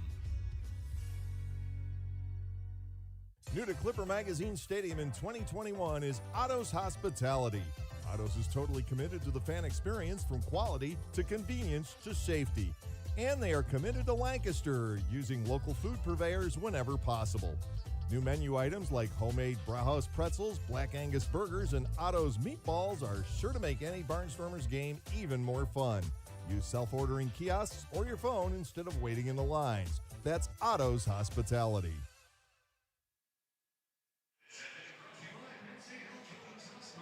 It wasn't that Hoover had to dive there or go out of his way. The ball off the bat of Lennon Rodriguez sizzled straight at him. But to pick that one cleanly and get a double play out of it was impressive. You're hoping with a ball hit that hard that he can just somehow knock it down and get one. Instead, he gets Smith completely out of the inning, and here's Kelly Dugan leading off the 5th. Dugan fly to right his first trip, and the pitch here is lifted high over the left field line. It is Melky Mesa coming in about 5-6 steps in fair territory to make the catch. 1 out. Eduardo Rivera has absolutely sawed through the Barnstormers so far tonight. Just 1 hit, a single by Rendon back in the 3rd inning. He has faced 2 batters over the minimum. Here's Anderson De La Rosa. Della hit the ball respectably well his first time up. Line to Sanford in center field. Darian tracking it a bit toward right center field. He had to move probably 10 or 12 steps to his left to haul it in. One out, nobody on base, and the outs are coming pretty quickly for Eduardo Rivera. Not so for Zach Smith, but they're still battling at 0-0. Smith has just needed to work a lot harder to get there. Outside for ball 2 to De La Rosa. 2 balls and nothing. The count here.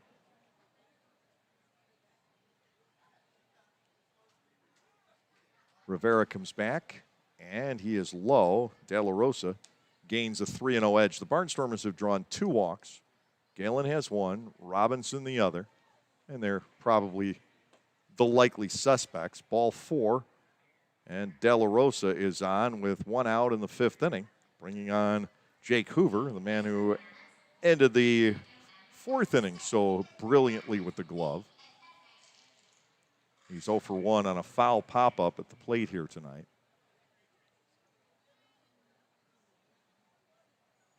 Smith has thrown 78 pitches through 4 innings. And Rivera, 61 through 4 1/3. First offering is in for a strike on Hoover. It is 0-1. 3 walks, 4 strikeouts for Rivera. 4 walks, 6 strikeouts for Smith.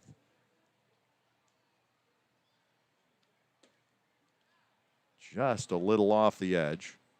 And Hoover bats at 1-1. Clea Luis Rendon waits on deck. You're so used to seeing balls fly all over the yard when these two clubs get together, especially this year, that this game is an incredible anomaly. Breaking ball outside and low. Hoover gathers the edge at 2-1. Top half of the 5th inning with 1 out. And De La Rosa, the runner aboard, being held by Nelly Rodriguez. To Hoover, 2-1 pitch. He lays off, and ball 3 stays inside. 3-1. What a wonderful glove this young man brought with him from the Texas Rangers organization. 3-1 pitch is due. De La Rosa not being held too closely, and that's back-to-back walks. Now the Barnstormers have their first chance, first man in scoring position for Lancaster, as Rivera walks his 4th. Clea Luis Rendon steps in. He has Lancaster's only base hit of the night, but he's going to have to be a little patient as Mark Mason will pay a visit to Mr. Rivera. After watching back-to-back walks here in the 5th inning. After Rendon would be Gindel if the Barnstormers can stay away from the double play. De Aza hit that ball fairly well in the 4th inning, but right at Kenley. And then the bottom of the 4th inning, something similar happened. Lennon Rodriguez cranking a sharp smash right at Jake Hoover. And Hoover turned it into 2. Now here is Rendon.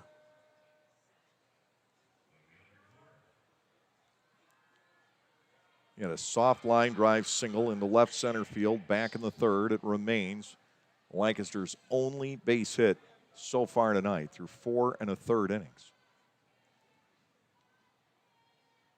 The runners take their leads, and Rendon runs up as if to bunt and then takes it back as ball 1 heads toward him. 1-0 on Clea Luis Rendon. 246 batter for the season against the Revs and 262 overall. 1-0. Rendon pops it up back over my head. It is a ball and a strike to the Barnstormers shortstop, Caleb Gindel, in the on-deck circle. Very little has jumped off a bat on either side so far tonight. Lancaster looking for a base hit now. De La Rosa the lead runner and Hoover trailing. Rendon bats at 1-1, and he looks at a fastball just low. Rivera wanted that one. Now it is 2 balls and a strike.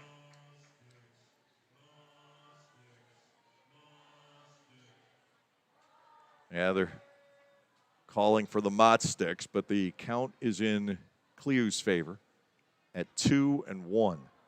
2 on, 1 out. Rivera comes set, and a Rendon. Foul ball back to the padding. So Rivera has Rendon right where the fans want him with 2 strikes in the count. De La Rosa drew a 4-pitch walk. Jake Hoover had to wait a little while longer to pick up his. Cleo Luis Rendon at 2 balls and 2 strikes. Rivera glancing back at De La Rosa. And the pitch, grounded foul up the first baseline. And that count will continue.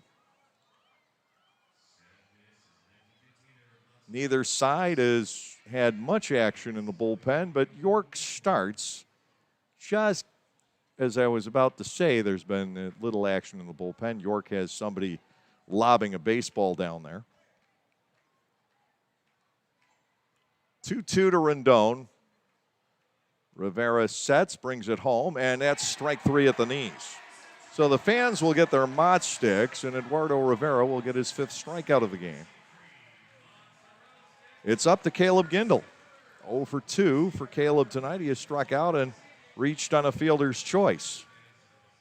De La Rosa's still at second. Hoover is on at first, and Gindel now in charge of breaking this scoreless deadlock here in the 5th inning.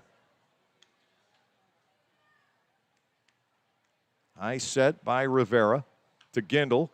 Squibber up the third base line, foul, and kick saving it is Ross Peoples. 0-1 to Caleb. Sanford, Harris, and Kenley are the scheduled hitters in the bottom half of the 5th inning. Both starters had poor appearances against the same opponent last week. They went to school, they learned. Down and in. Gindel is level at a ball and a strike. The Barnstormers trying to make Eduardo Rivera pay for the bases on balls. More of those tonight than there have been base hits.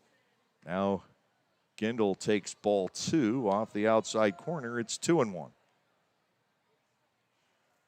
Lancaster 3-2 in the second half to start the night, and York 1-4. Long Island now 3-3 apparently, and Southern Maryland 2-4.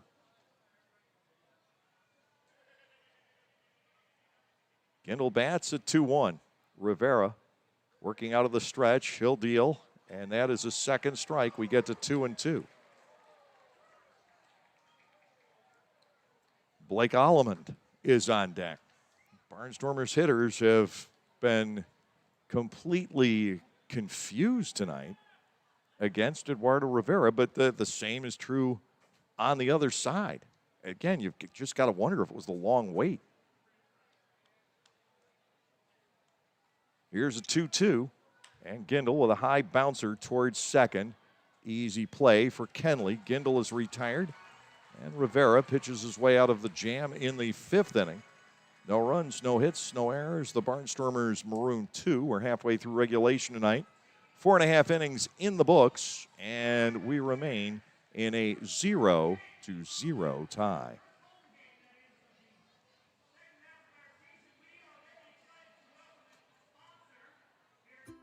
At Clipper Magazine Stadium, we have hot dogs and popcorn, peanuts, soda, and nachos. But what if, say, you are only 3 months old and mom wants to have a night out and watch the Barnstormers? Well, thanks to May Grant Obstetrics and Gynecology, the littlest of Stormer fans now have a place to go for dinner during the game. Tots can take mom to the Little Sluggers dugout behind Section 13 at the stadium for a comfortable private feeding experience. A brightly painted room with comfortable furniture and TVs tuned to the game, it is the perfect spot for baby and mom during a night at the ballpark. Come to the Lexus Golden Opportunity Sales Event for great deals on our full line of vehicles, each with our advanced standard safety technology like pedestrian detection. Lease the 2021 IS300 all-wheel drive for $379 a month for 36 months with $39.99 due at signing. See Bobby Rahal Lexus in Mechanicsburg or Lancaster County. Pre-collision system with pedestrian detection is not a substitute for safe and attentive driving practices. See owner's manual for additional limitations and details. Call 1-800-USA-LEXUS for important lease offer and pricing details. Not all customers will qualify. Offer valid in Lexus Eastern area only and ends August 2nd, 2021.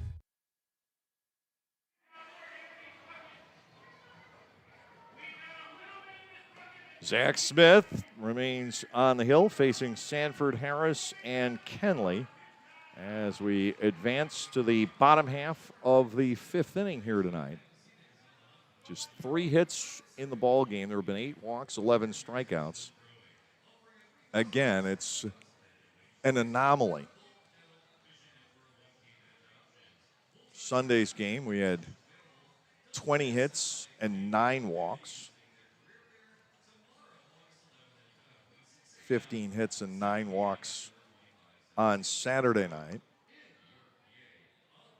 23 hits and 7 walks on Friday night.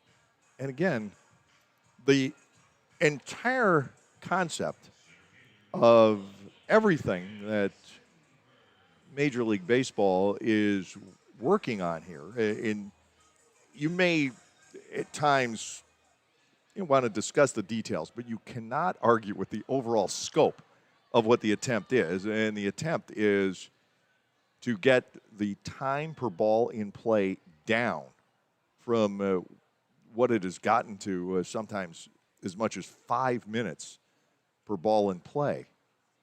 And tough to market against the continuous action sports. So baseball still best game that John Stedman, longtime writer in Baltimore, used to say, this is the greatest game God ever gave man the opportunity to invent, and it still is. Ball 2 is inside and low. 2 balls and no strikes. But I think most people say it needs a little bit of modernization. Again, you can argue the details, but let's not argue or think about arguing the efforts here. Called strike, it is 2-1.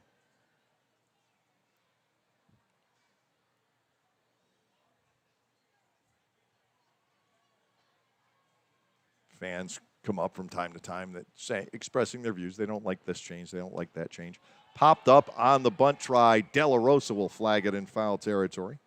Sanford goes down. We have 1 out in the bottom of the 5th with James Harris stepping in. At the double hook designated hitter rule, I definitely think it was worth a try. And in a game like this, it has a lot of value.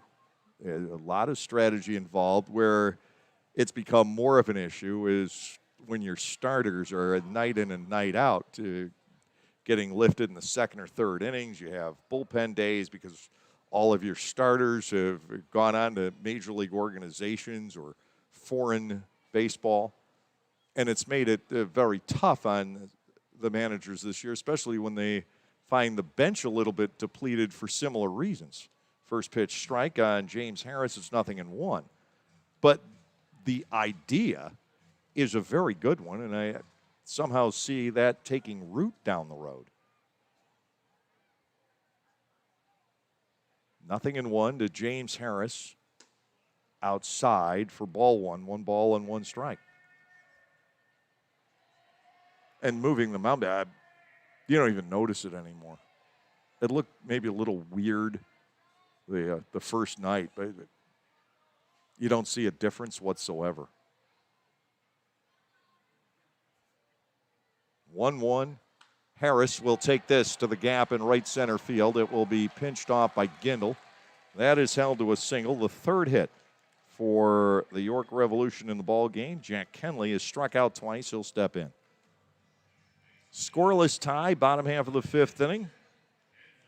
The Revolution have had the bigger of the threats ultimately. They've now had 7 base runners tonight. The Barnstormers have had 5. But York has had 4 men get as far as second base. The Barnstormers only 1. Infield sets up double play depth against Kenley. And Smith is badly high and outside. Ball 1, no strikes. No score, bottom half of the 5th inning. The offense got lulled to sleep in card games or whatever the guys did during the rain delay. Kenley fooled there. He was way out ahead, and it is 1 ball and 1 strike. I was sitting here trying to keep myself entertained with a couple of crossword puzzles, and I found my eyes growing weary more than once.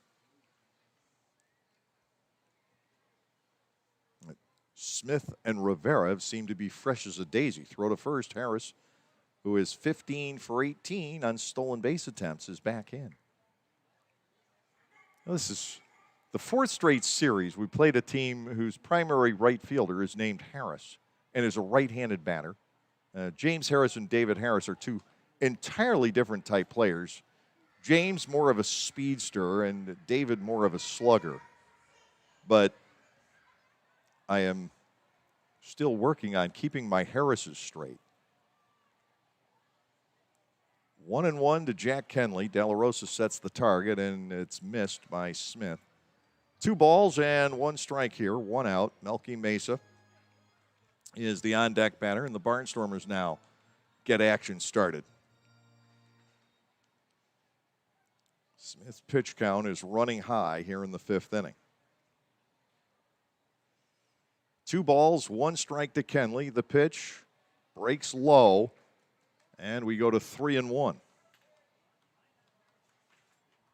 Once again, York tries to put together a threat. It is Garrett Granitz warming up on the Barnstormers side. This is his kind of a situation. 3-1. Kenley awaits. The runner doesn't go. That is ball 4. Smith has walked his 5th. First and second with 1 out for Melky Mesa, who hasn't let an RBI chance against the Barnstormers go by the boards very often this year.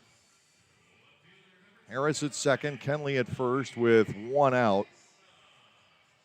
And Smith will try once again to work his way out of a tight spot. He's had to do it the last 3 innings.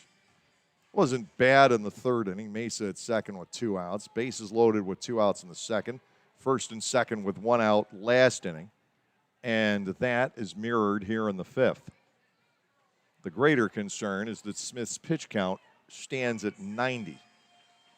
Mesa has flied to center and drawn a base on balls. Granitz continues to tune up in the Barnstormers bullpen. Here is the set and the first pitch. Smith drops that low. It's ball 1 on Mesa. And you wonder if Zach Smith isn't getting close to the end of his road tonight. But I'm sure he, for his own confidence boost and for the ball club, he would like to get through this 5th inning. He may need to do it quickly. 1 ball and nothing on Mesa. Runners lead from first and second. Smith's pitch is low. It is ball 2. Good stop made by De La Rosa, who's had 2 get away from him tonight. 2-0. And Smith is in a very precarious spot right now with Nelly Rodriguez waiting on deck. 2 balls and no strikes. The Barnstormers played 2 of their best games back-to-back we've seen all year over the weekend against Southern Maryland. Strike to the outside corner, 2-1. And this one, of course, still hanging in the balance at 0-0. And Smith with the opportunity to get out of this inning. But the offense, which has been, of course, the dominating force for the Barnstormers this whole year, just has not arrived as of yet. To Mesa, ball 3 now. And Smith and the Barnstormers are facing some serious issues here in the 5th inning. Mesa up there able to lick his chops at 3 balls and a strike. Harris leads off second. He singled. Kenley off first. He walked. 3-1 due to Melky Mesa, and the pitch is ball 4 to load them up, as Smith walks his 6th. Nelly Rodriguez, the first baseman, is due. He is grounded out and struck out looking. Looking down toward the Barnstormers dugout, and Ross Peoples is on his way. So he's got to be very happy with Smith here tonight. There's no reason for him not to be. This has been a really nice turnaround for this young right-hander. You just have to stop to think about the position he's in, coming from Division II to the Atlantic League and facing the likes of Melky Mesa and Nelly Rodriguez. Ross hasn't finalized his decision yet, or maybe he has in his own mind, but he hasn't made it official. He may just be giving Granite's a bit extra time to warm up down in the bullpen, but no, that's not the case. He's going to stick with Smith. Bases loaded, 1 out in the 5th inning, and that will go down as Ross's 2nd timeout tonight. I thought he would make the change and try to bring in Granite's to get the double play. And Nelly Rodriguez will be facing Zach Smith with the bases loaded, 1 out here in the 5th inning.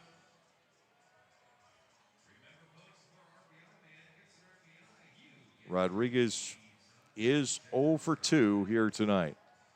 Alman, Galen, and Deaza scheduled in the top of the 6th for the Barnstormers. Will it still be tied when we get there? Smith will have to do some fancy footwork for that to happen.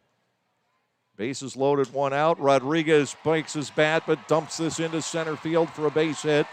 Harris scores. Kenley will stop at third. Long throw in from Deaza. Gets away briefly from De La Rosa, but to no harm.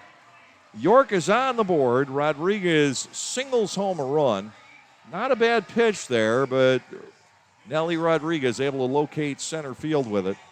Bases loaded with 1 out. Ross is on his way back out, and that will be all for Zach Smith here tonight. Again, this is a nice turnaround for him, but the 5th inning jumps up and gets him with 4 consecutive York batters reaching base at the top of the order, the 3rd time they face the right-hander. So it all becomes part of the learning experience for Zach Smith, but he definitely has earned himself another look. They will just have to work on a plan for the 3rd time through the batting order. Granites will take over to face Wellington Dotel. The bases still loaded with 1 out in the inning. York now ahead by a 1-0 score. We're going to take a break and tell you all about this.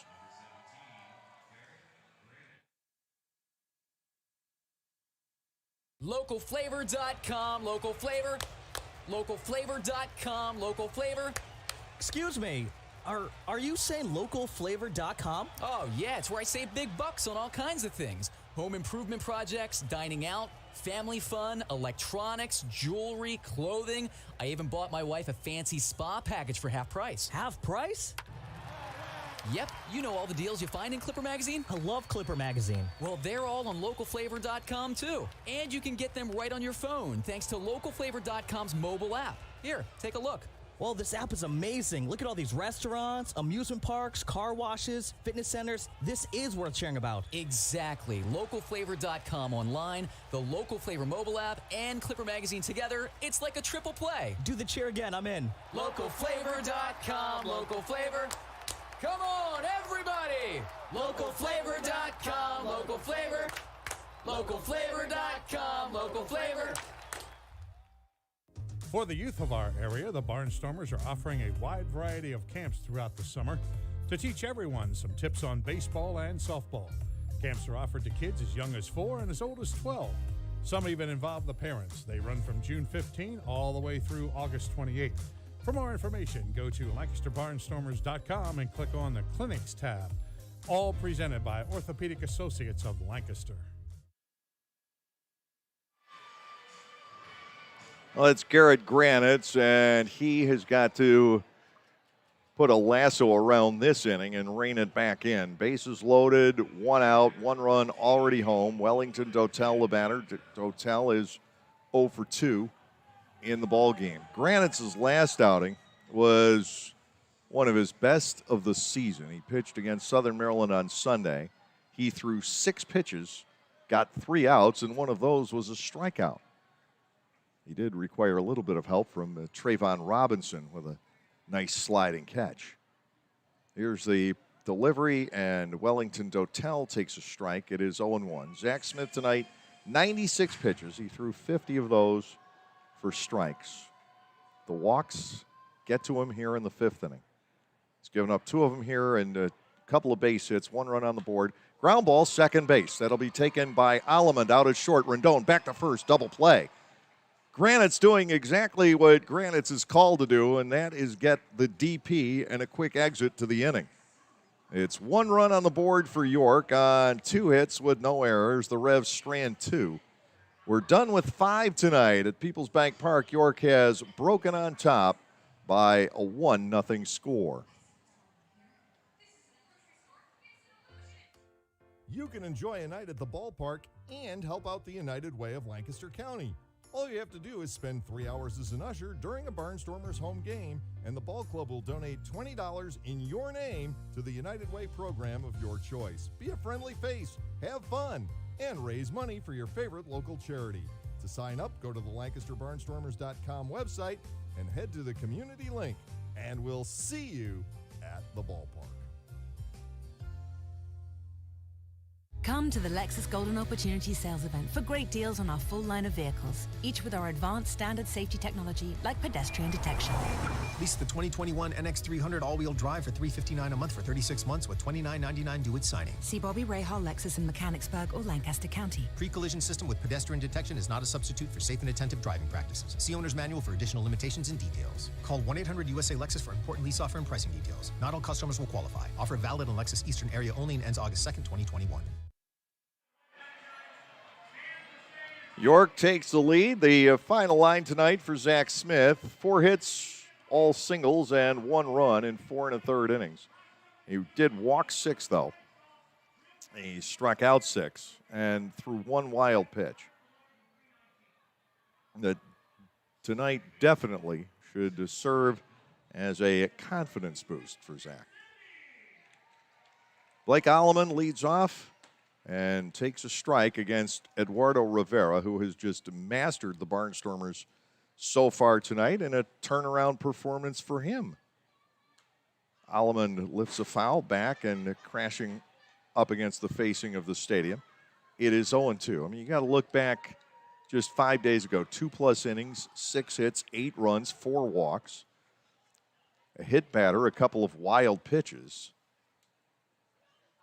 The Barnstormers were just able to pile it on. Here's the 1-2. Allemond swings and misses. That is number 6 for Eduardo Rivera. He has the Barnstormers completely mystified. Blake Galen will be the batter. Galen has struck out and walked so far. The only hit belongs to Rendon back in the 3rd inning. We've talked all year about how the Barnstormers have found 3 or 4 run deficits to be nothing to overcome, but this 1 run deficit tonight can almost feel like it's 3 or 4 runs. Inside to Galen for a ball, it's 1-0.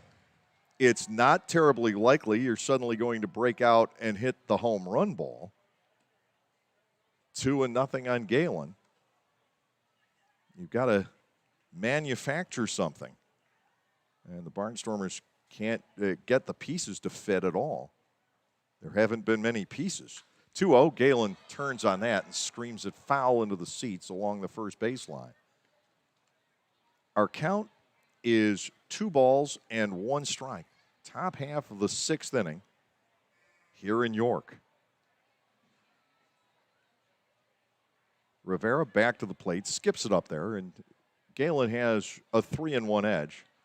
Alejandro De Aza, the on-deck hitter for the Barnstormers, and we've got loose baseballs rolling all over the field. Target is set to Galen, 3 balls and a strike. He holds off. The appeal is requested, but quickly turned down over at third. There is the 5th walk drawn against Eduardo Rivera. And De Aza will come to the plate. He's hit 2 ground balls over to the second baseman, Kenley, resulting in 3 outs. Again, tonight's game has been strewn with walks and strikeouts. There have been 11 walks, 12 strikeouts, 5 hits. They're all singles. And when a team does get something started, the double plays have snuffed out a lot. There have been 3 of those. Inside and low, De Aza almost hit. Ball 1-0. Trayvon Robinson waits on deck. Lancaster looking to fight back and at least get this ball game tied up here in the 6th inning. Blake Galen aboard at first base with 1 out. 1-0 to Alejandro. The set and the pitch taken right straight through. It is a called strike and 1-1.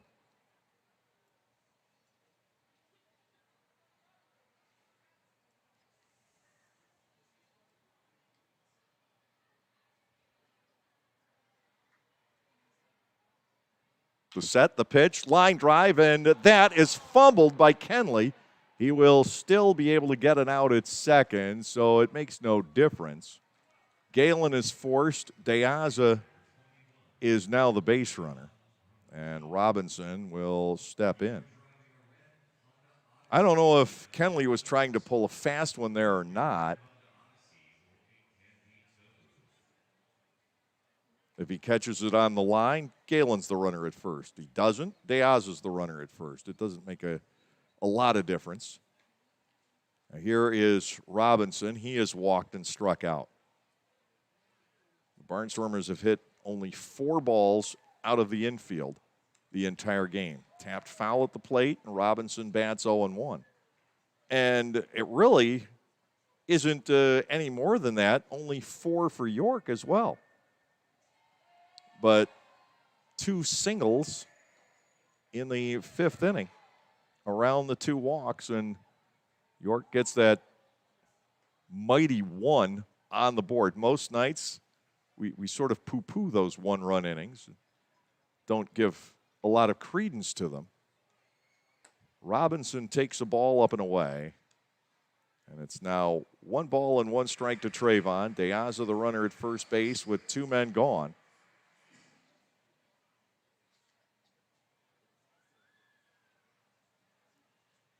The offense for the Barnstormers, the great offense, the team that scored the most runs in the Atlantic League this year, kind of had a very, very off night. 2-1, the count to Robinson. But I have to believe that the 2-hour-long rain delay has played at least some kind of a role. I mean, the Barnstormers are only 4th in the league in team batting. But they do lead in runs. Not quite in runs per game. Lexington has that. 2-1. Robinson swings. It's a little pop fly out to right field. Calling for it, the second baseman, Kenley. And that does end the Barnstormers here in the 6th. Still just the 1 hit for Lancaster all night long. They leave a man in the top half of the 6th inning. The bottom of the 6th is coming up. And York continues to lead by a 1-0 score.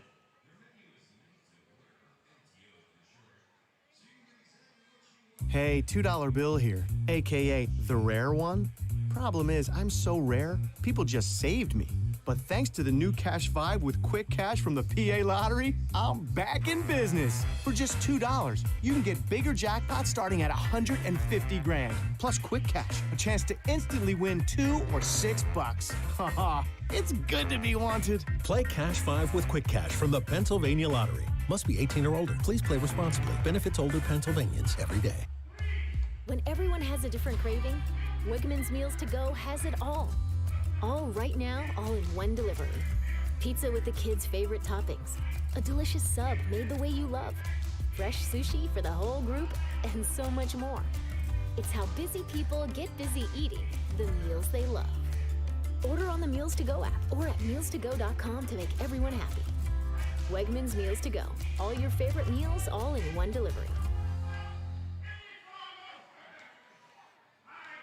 Now we've got Garrett Granite's remaining on the hill for at least the start of the York sixth. They'll have to face two batters now that he's back out there. You got Wellington Dotel to ground into the double play to close out the fifth. That only counts as one batter. His night could have ended there, but Ross will stick with him. He does have hard-throwing right-hander Tyler Laporte warming up down in the bullpen.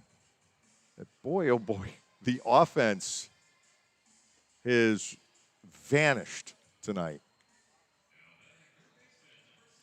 It's just not been there.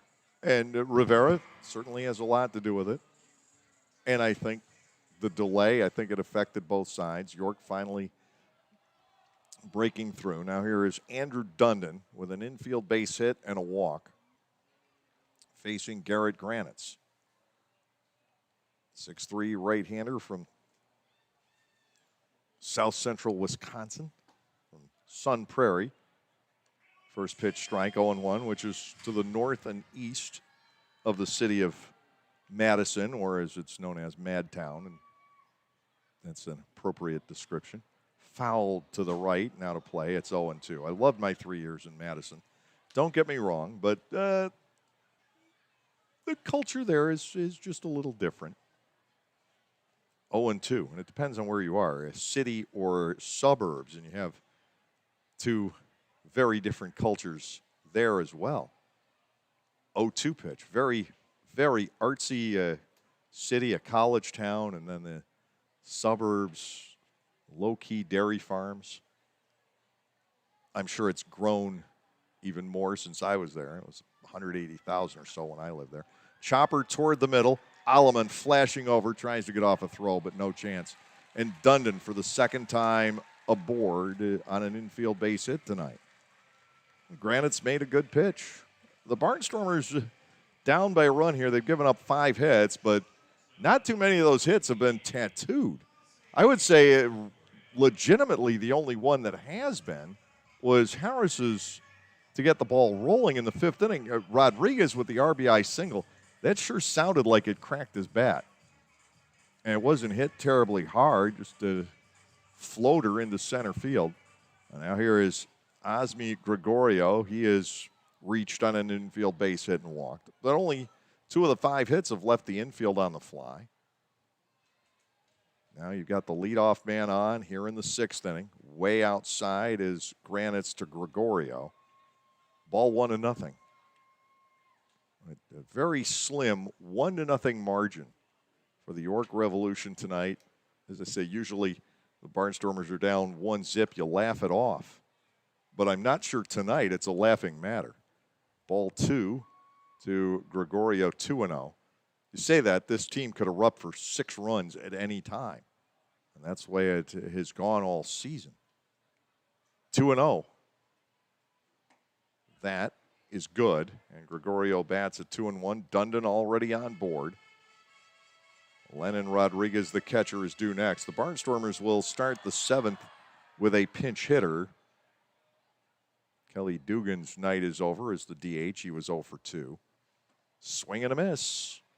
And Gregorio bats at 2-2 against Granite, who struck out Matt Hibbert the other day on a pitch that was clocked at 57. I don't believe it ever got more than a foot off the ground, if that. 2 balls and 2 strikes on Gregorio. Dundon out to the lead. Here's the pitch, and that is popped up foul. That is fan fodder over on the first base side. We're still at 2-2. I'll tell you, only the Barnstormers could be involved in a 1-0 game in the 6th inning, and we're almost 2 hours old. I mean, there's a decent chance this game will be on a 3-hour pace. There's a bouncer again to second. Alleman Rondon, and that's going to be it. Gregorio too fast to be doubled up on that chopper. Dundon's out 4-6. Runner on with 1 out, and Lennon Rodriguez will step in. Rodriguez has walked and smashed into a double play on what might be the hardest hit ball of this game. I'm not so sure that it hasn't been. A BB that short hopped Hoover, and he sucked it up in a way that is fitting for his last name. 1 out, 1 on here. Gregorio, the runner, he hasn't tried to steal. Doesn't mean he won't, and he gets a throw from Granitz.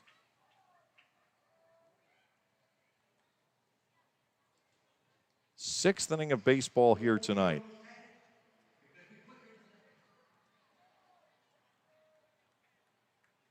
Granitz has gotten 3 ground balls. It's what he does when he's pitching well.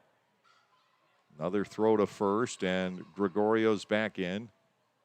Is Garrett taking a page out of the Gabriel Moya School of Pitching?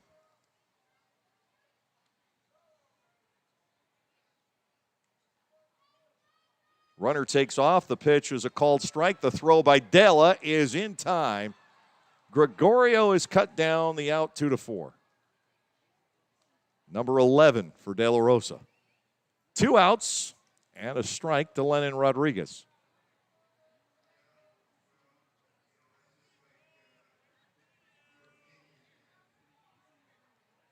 De La Rosa loves spoiling those steal attempts. He's still, even at the age of 37, probably the best cop in the league. Smashed to first. Nice play, Galen. He'll take it himself. Put a star by that one in the scorebook. 3 unassisted. No runs on a hit with no errors. Nobody left on. We've come to the end of 6 tonight. And that one measly little run still holds up for the York Revolution. It is 1-0.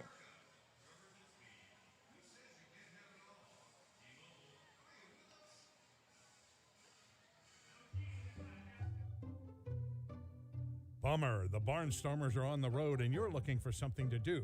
Clipper Magazine Stadium still has the answer for family fun. The summer movie series returns, presented by Lidl Supermarkets on selected nights throughout the summer season. Bring the kids out to the ballpark for family-friendly movies. For just $6.50 per person, you get to sit on the outfield grass and enjoy a film on the big screen in left center field. Showtime is 7 p.m. For more information and movie listings, go to LancasterBarnstormers.com and click on the events page. 72 years and 4 generations and still going strong. We are Gochenauer Appliances in East Petersburg, and we want to be your appliance store now and into the future. We sell all the best brand names of appliances at the very best prices. We also deliver, install, and service what we sell. Shop local and with your 4-generation hometown appliance store. Come to Gochenauer Appliances and see what a great appliance purchase experience is all about. You can even shop from home now at Gochenauers.com. Thanks for your support.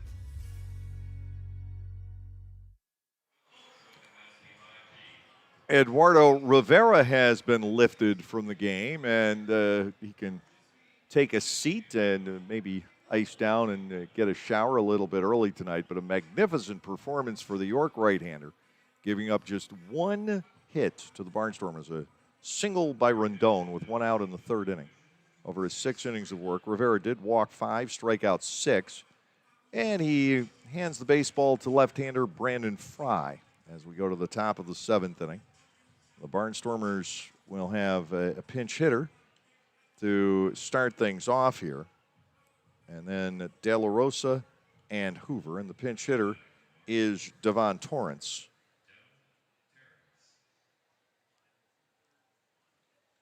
Torrance will step in. Dugan had been 0 for 2 with fly balls to right and to left. The one to right was hit pretty well. The one to left wasn't. And the Barnstormers looking to ding the left-hander. Brandon Fry, Atlantic League veteran, you'd have to call him now, with his time with York added to his time with New Britain. He's 1-2 with a 5.79 earned run average at home here this year. To Torrance, good-looking swing, foul ball back to the screen. It's 0-1. The Barnstormers now have Donald Goodson warming up in the bullpen, and overall Fry 2-2. His earned run average is .491. The Barnstormers have had some success against him. and they will need to again tonight. Breaking ball to Torrance, and that dropped just a notch low. 1-1 to Devon. Lancaster down by 1. Torrance awaits the 1-1. It's low, ball 2. He'll gladly take a walk. Torrance with great speed. I'd love to see him, Clark, and Sanford side by side by side. 2-1, swing and a miss, 2 balls and 2 strikes, and they may be different at different distances. That would you'd have to see as well. 8th game for Fry against the Barnstormers. He's lost twice, but overall a .324 earned run average. Torrance awaits the 2-2. He swings and misses. Boy, oh boy, the Barnstormers collared so far tonight. They have 8 outs left of them. Anderson De La Rosa will come to the plate. De La Rosa has lined to center and walked. But one hit, and it wasn't that impressive of a hit.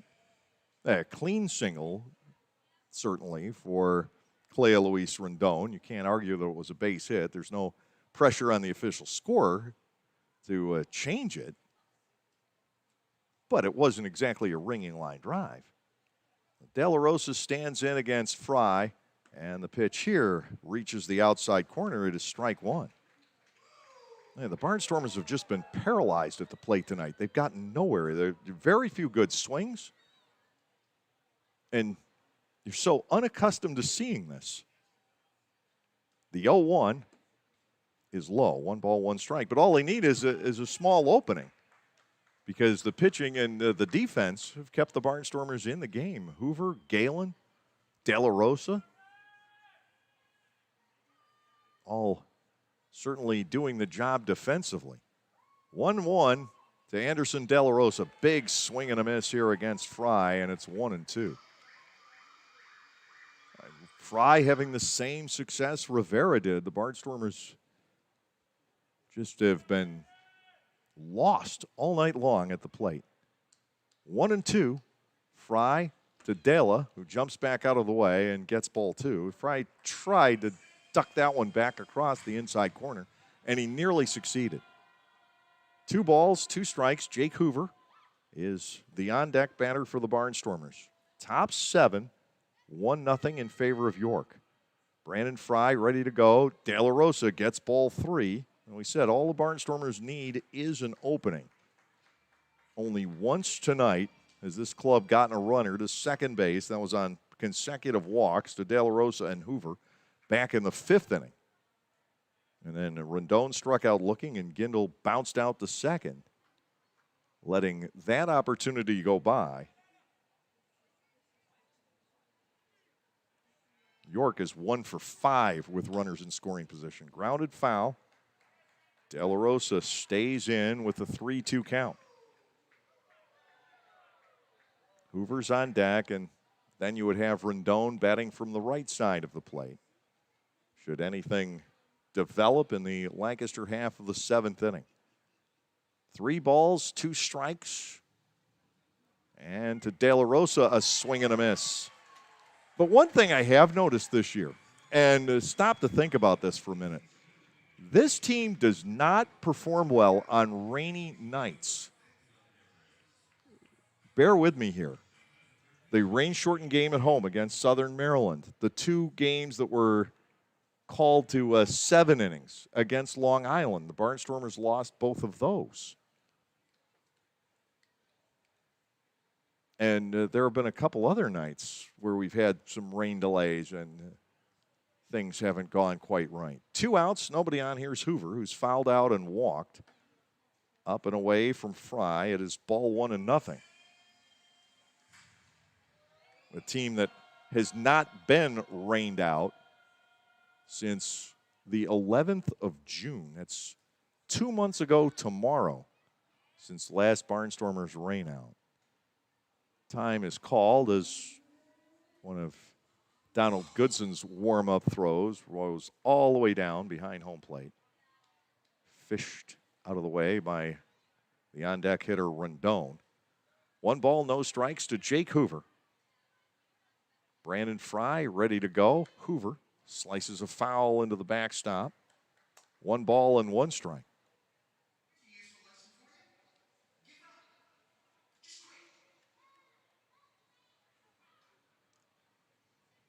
A lot of room up the middle for Jake.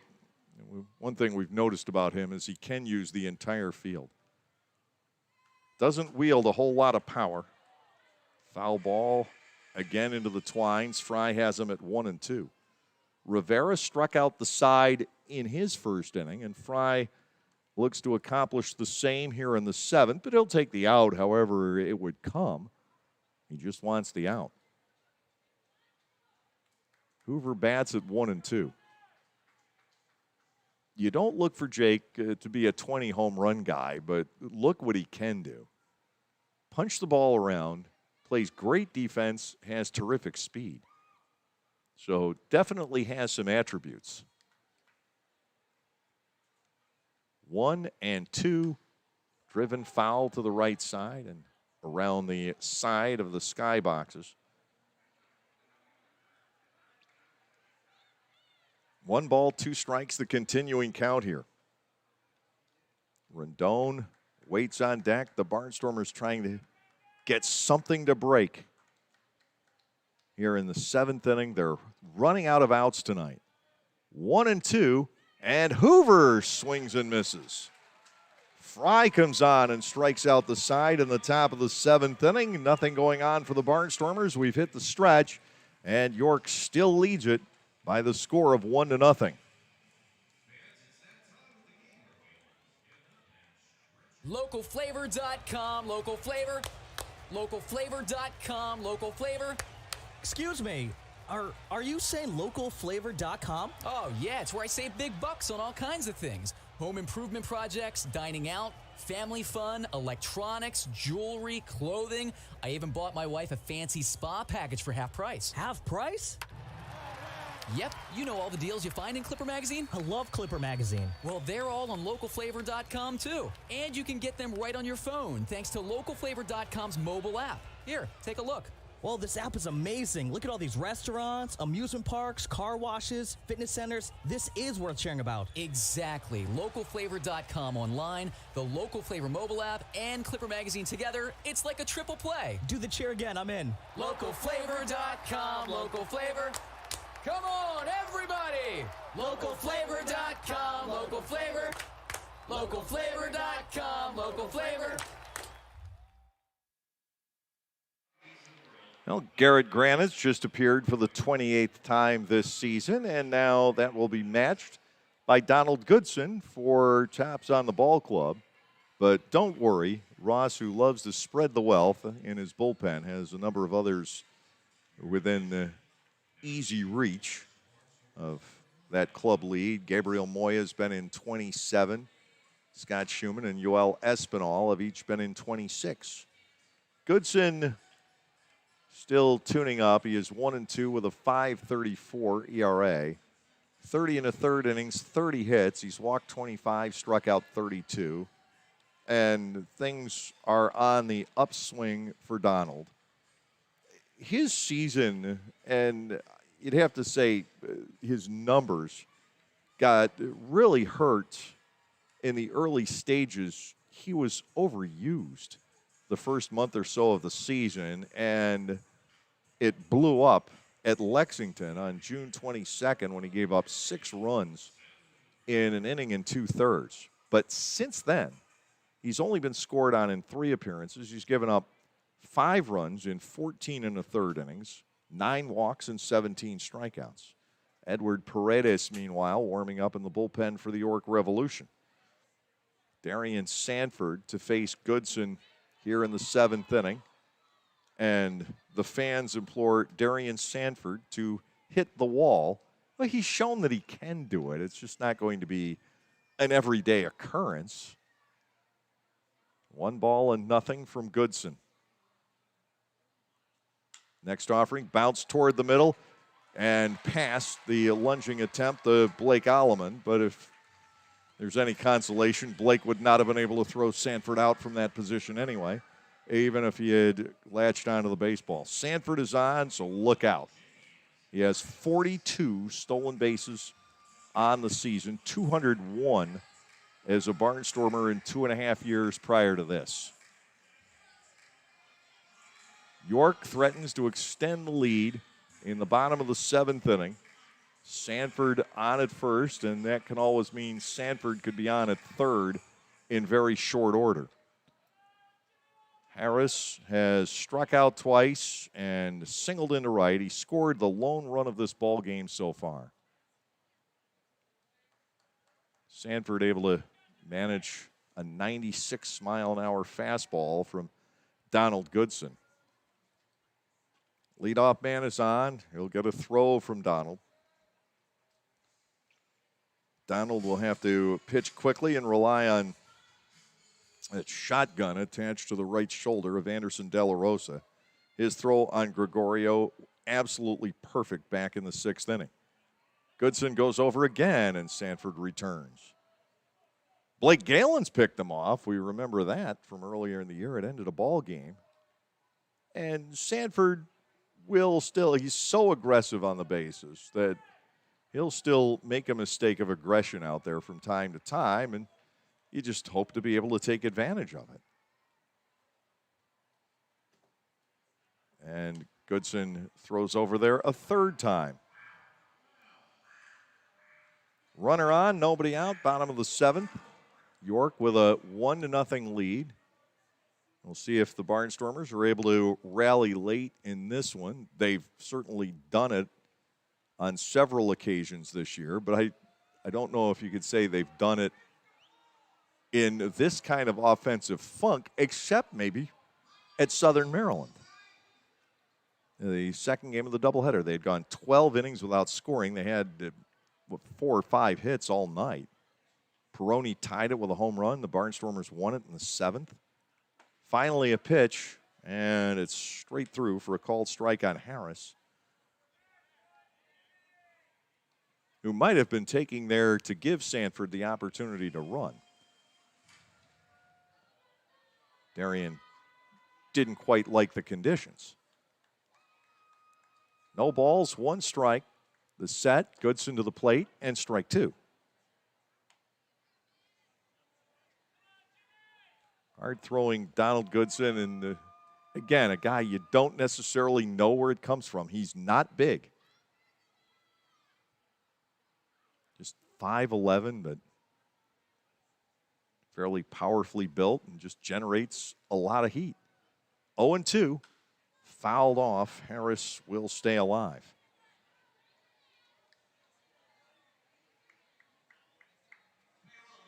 Do you go at some point here to that vicious changeup? Does Goodson think he has a feel for it tonight? He sure did on Sunday. He struck out 2 looking. Harris batting 0-2. Goodson comes set. There it is, but he hung it, and that ball is hammered deep to left center field. Way back it goes, and Robinson will run it down. Back to first goes Sanford. I mentioned earlier tonight, don't expect the ball to travel, and that one certainly didn't. Off the bat of James Harris, when that left the bat, it appeared ticketed for the downtown playground, which is vacant right now. But the ball just died out there. Good play by Robinson, and Sanford had to hustle back to first. So there was the changeup, but definitely not in the spot where Goodson or De La Rosa wanted it. And they almost got hurt, but the dead air saved that one. Here is Kenley, who was struck out twice and walked. Now, the Barnstormers got hurt by that dead air, I think, back in the 2nd inning. And they haven't hit much hard since then. 1 out, Sanford the runner, and even more likely now that he'll be on the move. Goodson comes to the set, and he's going to go to first again. Working over Darian Sanford, but you have to. Sanford, the most dangerous base runner in the history of the Atlantic League.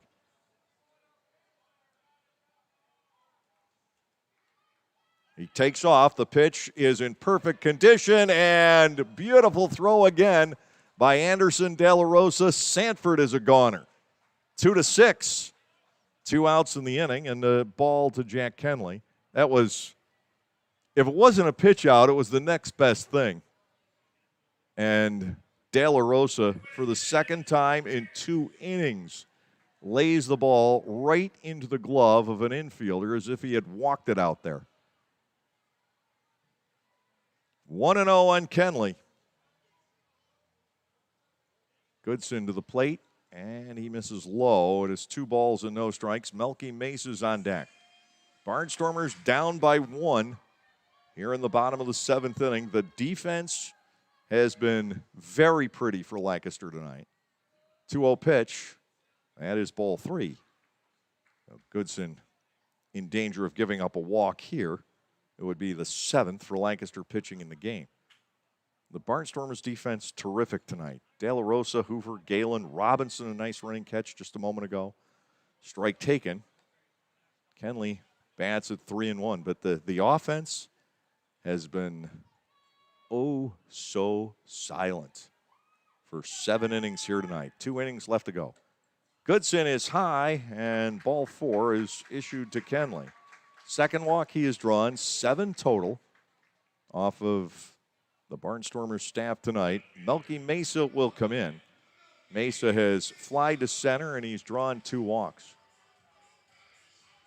Goodson, during the Kenley at-bat, hit 98 twice and 97.7, but there's a lesson to be learned.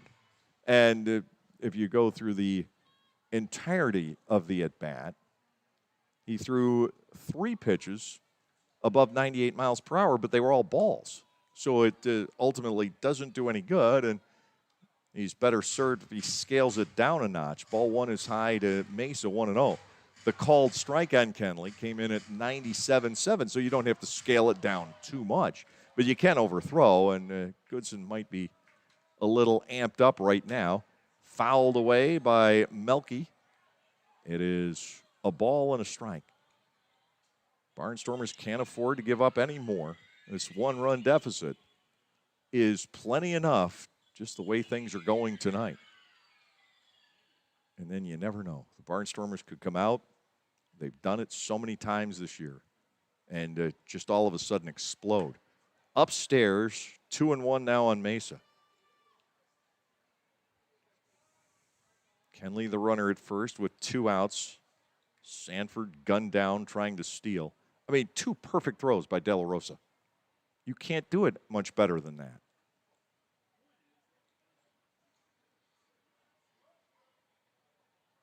Kenley out to a lead. He'll stay put. Mesa gets ball 3. Nelly Rodriguez, who singled in the run back in the 5th inning, waits on deck.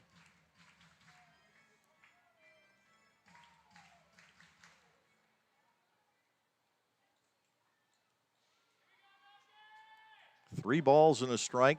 Goodson to the set. He is up and in. That's back-to-back walks, bringing on Rodriguez. We have seen 13 walks now in tonight's ball game, 15 strikeouts, and still just 7 hits. Ross Peoples is going to use his last visit as Donald Goodson is out of whack here with 2 outs in the 7th. This just hasn't been all the way around a pretty inning for Goodson. Sanford reached on the bouncing single into center. That's certainly forgivable. That's Darian's game. Just not a terribly well-hit ball, but it found a spot.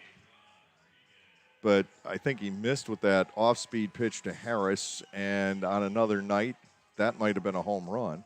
And now he's walked consecutive batter, so he still hasn't been dinged. He's got a chance to work out of this inning, and that was where Ross was out there trying to coach him up here in the bottom of the 7th.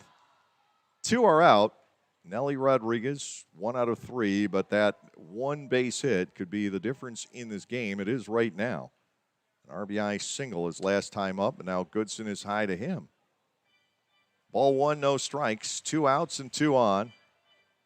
Wellington Dotel is the on-deck hitter. Goodson looked like he would be out of the inning when De La Rosa threw out Sanford. But now Donald is having trouble locating the strike zone, 2-0. And he does seem very much out of rhythm. He had thrown a couple of great strikes to Harris, trying to keep Sanford in place at first. 2 balls, no strikes here. That crowds the right-handed batter to go to 3-0 with Dotel on deck. And Goodson in need of putting the ball in the strike zone in a hurry here. But you don't want to make it too fat to Rodriguez. 3-0, he may have the green light. It's ball 4. He's walked 3 in a row now. A problem spot in the 7th. Bases loaded, 2 outs. He needs to get Dotel or the York lead will grow. Dotel is struck out, grounded out, and grounded into a double play. Granite's got that one. Nice inning in 2/3 for Garrett tonight. He faced 4 batters. He got 4 outs. He gave up a little scratch single. He actually got 5 outs, pardon me. 2 outs, bases loaded here, and a strike to Dotel.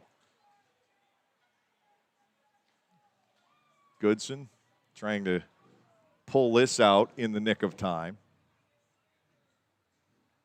Kenley, Mesa, Rodriguez all lead, and there's a strike.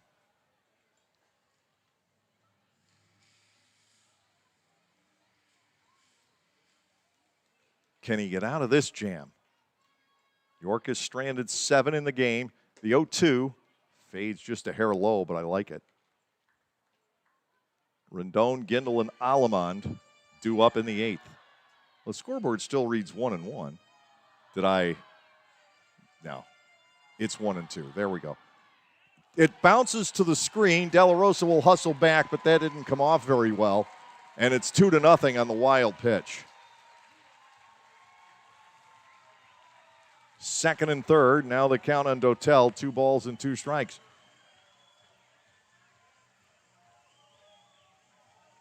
Donald Goodson had been ahead of Wellington Dotel at 0-2. He missed with a changeup in a good spot. And then the last pitch was a fastball that he threw away. 2-2, and it's high. Ball 3 on Dotel, filling the count. Lancaster does have action in the bullpen. A ball currently rolling away. 3 balls, 2 strikes, 2 outs. Mesa at 3rd, Rodriguez at 2nd to Dotel. He got him, a swing and a miss. So it's just 1 run in the inning. But on a hit, 3 walks, no errors, a wild pitch, 2 runners left on base.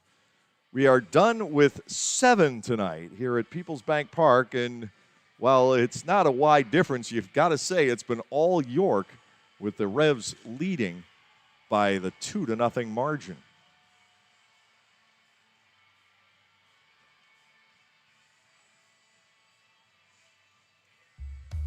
When everyone has a different craving, Wegmans Meals to Go has it all. All right now, all in one delivery. Pizza with the kids' favorite toppings. A delicious sub made the way you love. Fresh sushi for the whole group, and so much more. It's how busy people get busy eating the meals they love. Order on the Meals to Go app or at mealstogo.com to make everyone happy. Wegmans Meals to Go. All your favorite meals, all in one delivery. Like craft beers? Then the best place to be in Lancaster is Clipper Magazine Stadium. That's right, celebrate baseball or just a night with your friends at the Broken Bat Deck down the right field line. The Broken Bat features more than 20 local craft breweries, plus product from a local winery. Food including Otto's Meatballs is sold off a pub-style menu. So get together, hang out with your friends, or make some new ones. Enjoy a night of craft beer sampling along with a Barnstormers game.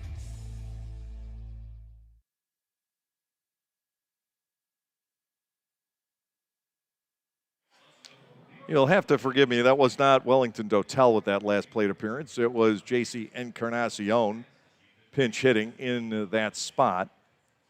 Dotel had been the designated hitter. Rendon, Gindel, and Alamond. And they are going to have to face a tough lefty in Edward Paredes as we get to the top half of the eighth inning. Clea Luis Rendon with the Barnstormers' only hit so far tonight. Only one man has gotten to scoring position. That was De La Rosa back in the fifth inning.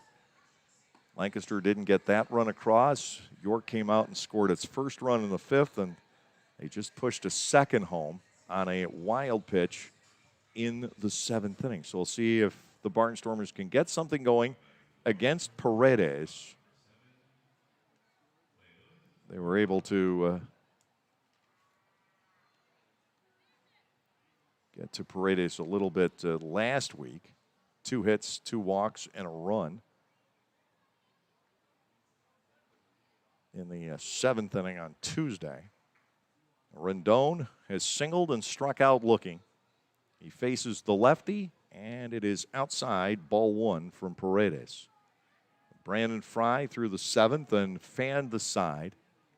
The Barnstormers still down by just 2, but you can't just go for the bloop and the blast tonight. It's not going to be that easy, I don't think. Ball 2 is outside to Rendon, 2-0. I think you've got to piece together an inning here. I may be wrong. You've certainly got guys like Gindel and Galen and Alamond who can reach the fences under any conditions. But that air has been heavy tonight. 2-0, and Rendon gets ball 3. Paredes working himself into early trouble here in the eighth inning. Again, 14 walks to 7 hits in tonight's ball game. It's just been bizarre. 2-0 games can be really crisp or they can be really slow. Rendon will take a leadoff walk on 4 pitches. And the Barnstormers have an opening here in the eighth inning. Paredes comes out and can't find home plate, at least not to Rendon. Gindel stands in. He is hitless in 3 tries. He has struck out, reached on a fielder's choice, and grounded out. Lancaster down by 2, trying to build something off of this leadoff walk. It's the second time the leadoff man has been on for the Barnstormers in an inning. And Gindel takes a strike. That is an improvement on the last time the Barnstormers had their leadoff man on. Galen reached in the 4th, and the very next pitch was turned into a 4-6-3 double play. 0-1 to Caleb Gindel. Rodriguez sets the target. Paredes deals, and it twists off the outside corner for a 1-ball-and-1-strike count. Blake Alamond is the on-deck hitter for Lancaster. Not much out of him so far tonight. Infield looking for 2. To Gindel, 1-1. Caleb holds the bat back and takes ball 2 on an errant breaking pitch. 2 balls and a strike. I'm interested to see. We had the off day yesterday. It looks like Alamond, he's taking practice swings right-handed. So he'll be back to the norm, it appears. Or is he? Now he's looking at taking practice swings left-handed. Gindel with a foul ball straight back. 2 balls, 2 strikes. Alamond had a back injury, and ever since returning, he's been batting exclusively left-handed and doing pretty well at it these past 2.5 weeks. So now, as I look down there again, he tested out the right side, but it looks like he will bat left on left. 2-2 to Caleb Gindel. Almost hit by that. Throw down to first base, and Rendon is able to escape. The pitch deliberately inside. If Paredes had missed by another half an inch, he might have hit Gindel and put the tying runs on. 37-26, the crowd here at York tonight. Great turnout on a Tuesday, especially one that got a little wet. Payoff, Gindel fouls it back. He was willing to attack that one. It was close enough. 3 balls, 2 strikes, the continuing count on Caleb Gindel. As the Barnstormers sense a possible rally here in the 8th inning. Rendon leads off first, held by Nelly Rodriguez there. To the low set and the 3-2. Gindel with a bounder foul. He's hanging around at 3 balls and 2 strikes. You've got Allemond, who now takes practice swings right-handed. He has me confused. Blake Galen would follow Allemond. And then you have Deaza, so Paredes is a natural insertion into this game for the Revs. 3-2 to Gindel. The pitch, breaking ball, is strike 3 called. And the 10th Barnstormer goes down on strikes here tonight. They just are not getting good swings in. Here is Allemond, who's 0 for 3. He is struck out swinging twice. That was the called third strike out of the 10. Rendon has taken one, Robinson has taken one, and now Gindel. Allemond stands in. Rendon leads off of first base. The Barnstormers trailing by 2 here in the 8th inning. And Blake gets jammed and fouls it off. 0-1. And the Barnstormers have been up there for plenty of pitches tonight. They have seen, by my unofficial count, 123 of them. And they put very few in play and have 1 hit to show for the night. Allemond awaits the 0-1. Galen is the on-deck hitter. The set, the pitch, and that is behind Allemond and hits him. Blake's on quite a roll, not necessarily the roll you want to be on, but he just got hit by a pitch for the 3rd time in 4 games and the 5th time in 13 games. Tying runs are on. The Barnstormers have their chance, but they need a left-on-left matchup to go their way, either Galen or Deaza. Rendon, the runner at second. Allemond is aboard at first as Galen steps in. 256 on the season is Galen off of lefties with no home runs. Deaza is hitting .348 against lefties. First and second with 1 out, and a Galen it's inside. Well, Paredes suffering from some control issues here tonight. And Deaza has 1 home run off of a lefty. Rendon leads off second, Allemond off first. Just the 2nd time tonight the Barnstormers have gotten a runner as far as second base. 1 ball to Galen, and look out. It is 2-0. The Revs need Paredes to find the strike zone pretty quickly against Blake Galen. Otherwise, Deaza steps in with the bases loaded, and the game could go anywhere from that point. 2-0 York. 6 hits for the Revs. The Barnstormers only 1. And the 2-0, Galen takes a full rip, meets it, and fouls it straight back. 2 balls and 1 strike on the Barnstormers' first baseman. Another ball loose from the Lancaster pen, and Ross Peoples will chuck it back down in that direction. The outfielders are playing Galen rather short. Harris in right field is up pretty close. Ordinarily, you're not going to get away with that against Blake. But again, the air tonight just seems to be dead. The 2 runners take their leads. Galen awaits the 2-1 from Paredes, which finds the outside corner, and Edward Paredes is back in it at 2-2. He has put his club's lead into some jeopardy here in this 8th inning. But he rallied to strike out Gindel looking, and after falling behind Galen 2-0, he's brought it back to 2 balls and 2 strikes. Left-hander comes to the set. 2-2 on Galen is ball 3 inside. Paredes thought he had it. Now we're at a full count. This is a big pitch. Galen, who has walked more than anybody else in Barnstormers history, will gladly take one here if Paredes will give it to him in order to advance this inning. Payoff coming. Here it is, and it's lined fair down the left field line into the corner.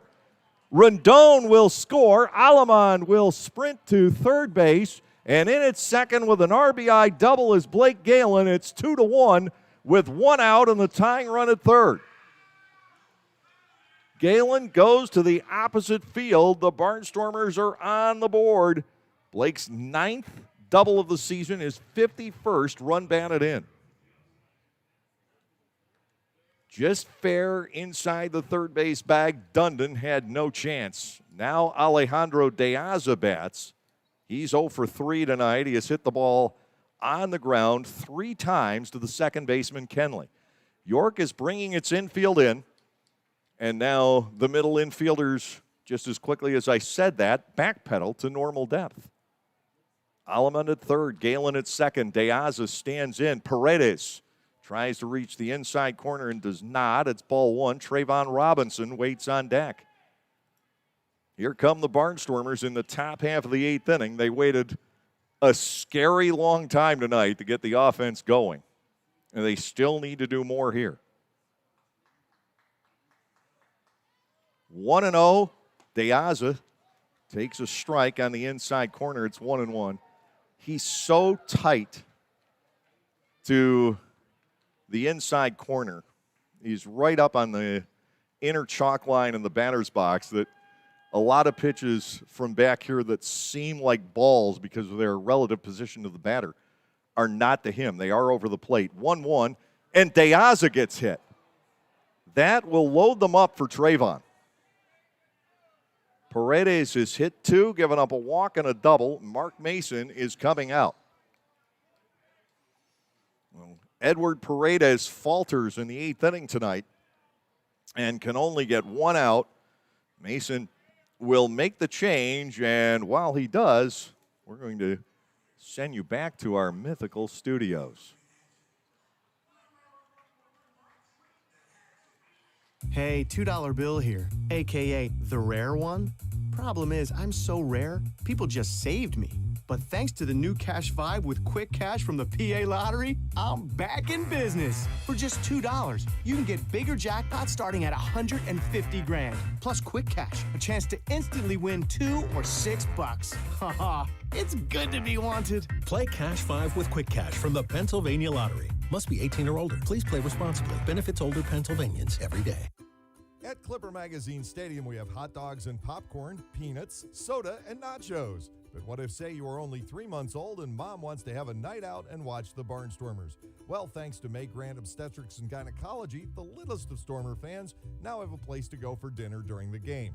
Tots can take mom to the Little Sluggers dugout behind Section 13 at the stadium for a comfortable private feeding experience. A brightly painted room with comfortable furniture and TVs tuned to the game, it is the perfect spot for baby and mom during a night at the ballpark. Right-hander Isaac Sanchez has taken over here in the top of the 8th inning. The Barnstormers with a run on the board and the bases loaded with 1 out. All of that against lefty Edward Paredes. Clea Luis Rendon drew a 4-pitch walk leading off the inning. Caleb Gindel struck out looking. Then Blake Alleman was hit by a pitch. Blake Galen laced a double inside the third base bag. And Alejandro De Aza has just been hit by a pitch. So this inning is up to Trayvon Robinson now. Bases loaded, 1 out. Robinson 0 for 2 with a walk tonight. And a big opportunity for Robinson, who's 4 for 10 with the bases loaded on the season.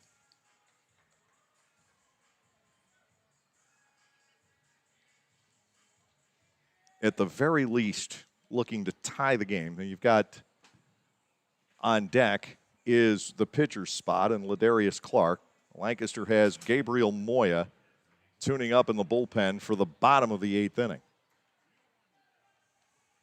The Barnstormers have found a way to spring to life here in the 8th inning, far later than normal. They've got Alamand at third, Galen at second, Deaza at first, and Robinson trying to get the ball deep enough into the outfield at the very least. So many other ways you can do it, a base hit, a walk, take another HBP. Just stay away from the double play. Sanchez will deliver, and Robinson fouls it back. No balls and 1 strike.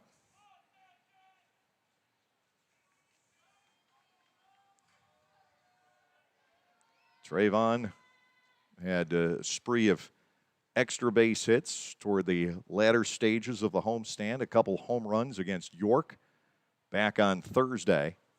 0-1 from Sanchez. The pitch inside and low, and a save made by Lennon Rodriguez. Ball 1 and strike 1 to Trayvon Robinson. 3 runners on, 1 out. And the Barnstormers with a golden opportunity to take the lead here tonight. A base hit could do the trick. Robinson batting at a ball and a strike. Sanchez will deal. Robinson grounds it foul, wide of first and down to the York bullpen bench. It's 1-2.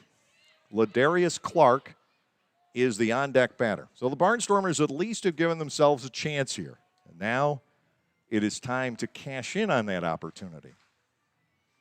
Robinson trailing Sanchez at 1 ball and 2 strikes.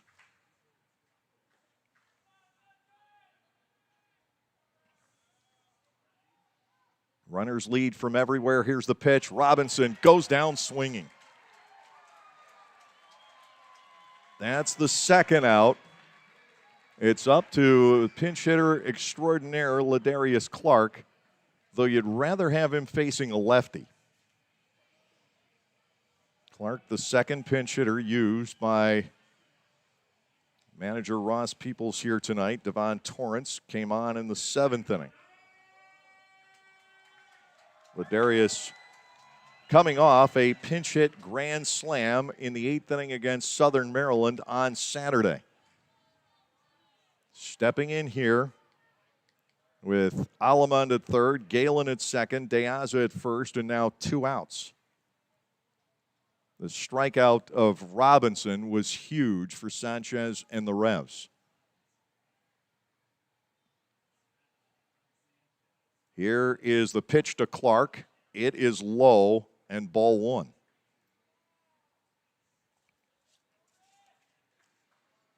For the season, Ladarius 256, 18 extra base hits, and 117 at bats. He's driven in 37 runs. 1 ball, no strikes. Sanchez to the plate. It is outside and a 2-0 count. York 2, Lancaster 1, top half of the 8th inning. The Barnstormers need even a walk here, but a big swing of the bat. On deck is De La Rosa. Sanchez works 2-0 to Clark. The pitch swung on and missed, 2-1. Lancaster has struck out 11 times in tonight's game. The last 5 outs have come on strikes. Now Sanchez does not care how an out comes. 2-1 to Ladarius Clark. Sanchez ready to go. Motion pitch and strike 2 to the outside corner. We have seen this repeatedly in this game. York pitchers falling behind hitters and then rallying. The Barnstormers would have De La Rosa, Hoover, and Rondon in the 9th inning, probably against Jim Fuller if Clark does not deliver here. 2 balls, 2 strikes, 2 outs, bases loaded.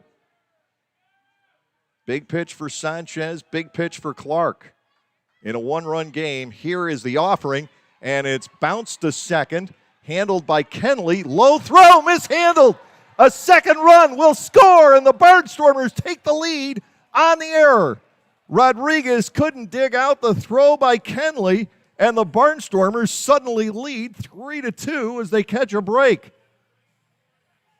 Clark put the ball in play on a bouncer to second, and Kenley threw low to Rodriguez. He went to make the scoop. He got the glove on it, but the ball was swiped into shallow right field. So not only does Aleman score, Galen does as well, and the Barnstormers lead by a run with Anderson De La Rosa batting now.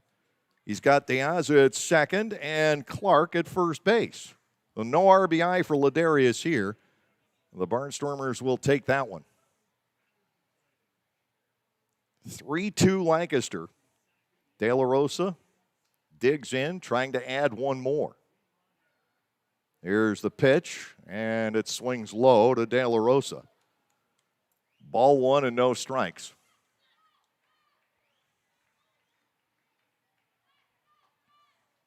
How about that? Lancaster grabs the lead on a bad throw.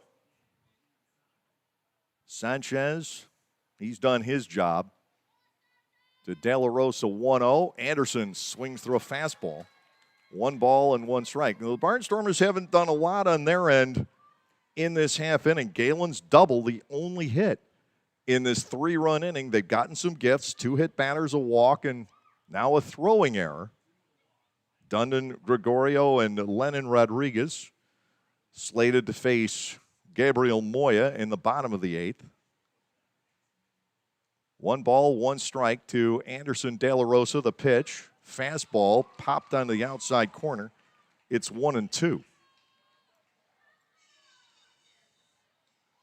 Clark managed to get the ball in play, and very often when you do that, good things happen.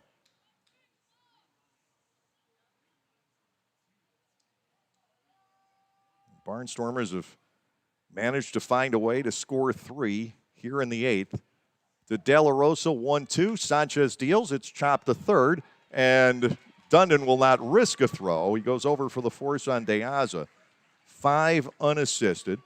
It's 3 runs on 1 hit, 1 enormous error, and 2 runners left on base. We'll head to the bottom of the 8th inning here tonight.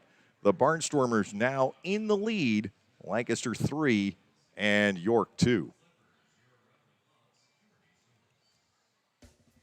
Like craft beers? Then the best place to be in Lancaster is Clipper Magazine Stadium.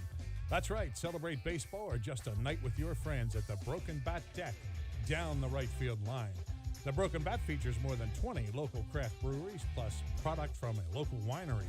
Food including Otto's Meatballs is sold off a pub-style menu. So get together, hang out with your friends, or make some new ones. Enjoy a night of craft beer sampling along with a Barnstormers game. This is the sound of the kind of thrill ride summer was made for. Here's the sound of another one. At the Lexus Golden Opportunity Sales Event, you'll find great deals on our entire line of performance vehicles. Strap in, then hold on tight. Lease the 2021 RX 350 all-wheel drive for $469 a month for 36 months with $39.99 due at signing. See Bobby Rahal Lexus in Mechanicsburg or Lancaster County. Call 1-800-USA-LEXUS for important lease offer and pricing details. Not all customers will qualify. Offer valid in Lexus Eastern area only and ends August 2nd, 2021.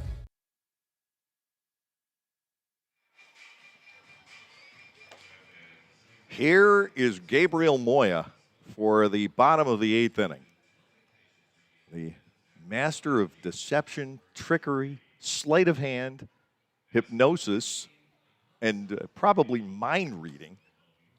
A left-hander has become Ross Peoples' go-to guy in the 8th inning, especially with a narrow lead. So Moya it is to face Dundon, Gregorio, and Lennon Rodriguez. The Barnstormers suddenly up by the score of 3-2. The only thing they really did on their own was Galen's double, and that was just a beautiful piece of hitting by Blake. Slashed down the third baseline. The error allowing the Barnstormers to take the lead, and Moya to shoot for his 7th hold. 3-0, a 1.98 ERA. He does have a save as well. 23 hits, 14 runs, 6 earned, with 9 walks, 32 strikeouts in 27 and a third innings. So if we thought we were getting tonight's game in under 3 hours, forget about it. Lancaster has just broken on top. Andrew Dundon is perfect tonight. He is 2 for 2 with a walk. Neither base hit has left the infield. Donald Goodson worked an inning. He allowed 1 hit, 1 run. It was earned. He walked 3, threw a wild pitch, and struck out Encarnacion to get out of deeper trouble and keep the Barnstormers within reach. And when the Barnstormers are within reach, they can give you trouble. And they did. So Moya working to Dundon. There goes the arm, circling, but not long this time. It's all part of the game. Moya ready to go, and Dundon will see a strike. It is 0-1. The Barnstormers with Hoover, Rondon, and Gindel in the 9th inning, and they'll be looking for some additional offense. This York team can score, and you don't want to trust a 1-run lead, even with Moya and Schumann. The 0-1, little bit either low or inside, not sure which. York has out-hit Lancaster in the game 6-2. The Barnstormers with the only extra base hit, the Galen double. And now time is called as Anderson De La Rosa has to shed a piece of gear.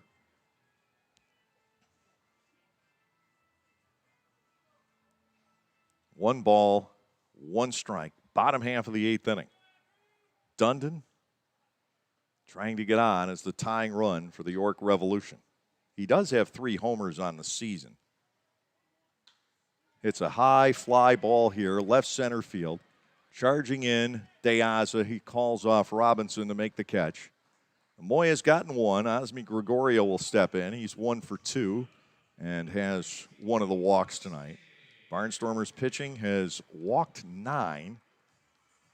6 walks and 2 hit batters on the other side.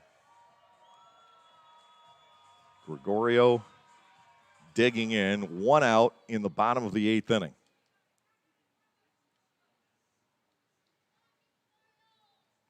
Lenin Rodriguez, the catcher, is on deck again. Carlos Castro headed to Mexico at least for a while. I'm not quite sure when their season ends.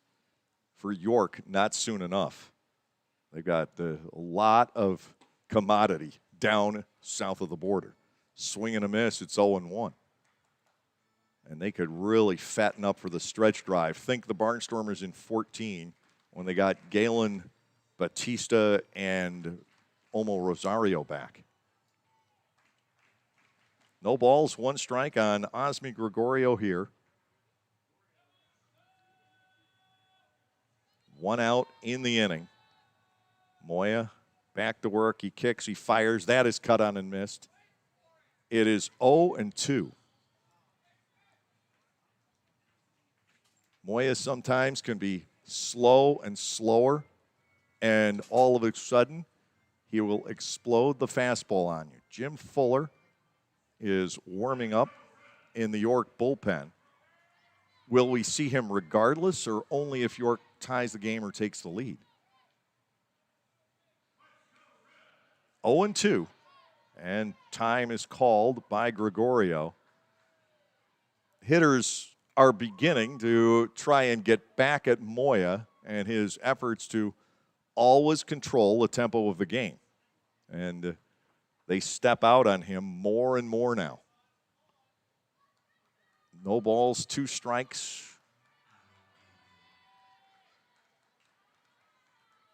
Moya has the arm circling, but again, not long.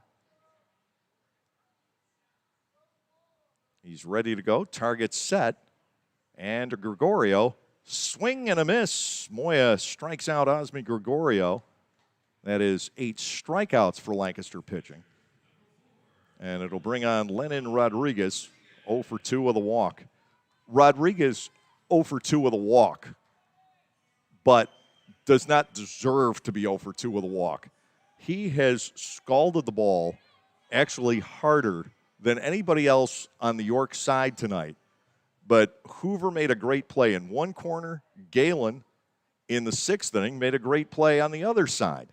And Rodriguez still hitless. Moya will deliver. It's low and kicks away from De La Rosa.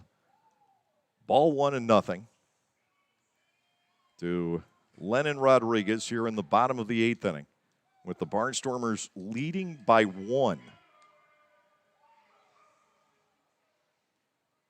Unless the Barnstormers explode in the top of the 9th, you'll see Schumann, and you might anyway.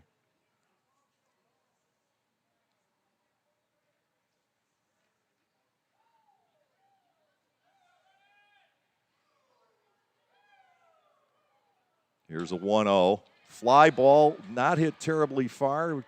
Gayasa will be there, and Gabriel Moya has an 8-pitch inning in the bottom half of the 8th. Barnstormers head to the 9th, leading 3-2.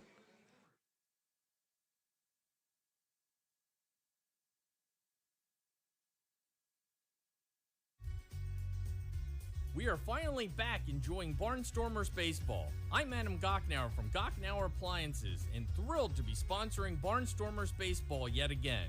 We also wanted to thank all of you for your incredible support for our business during the pandemic. We are so happy to still be here helping you with the best brand names and the best prices of major appliances in the area. Enjoy the game, and we will continue to service you now and into the future. Gocknauer Appliances in East Petersburg and on the web at gocknauers.com.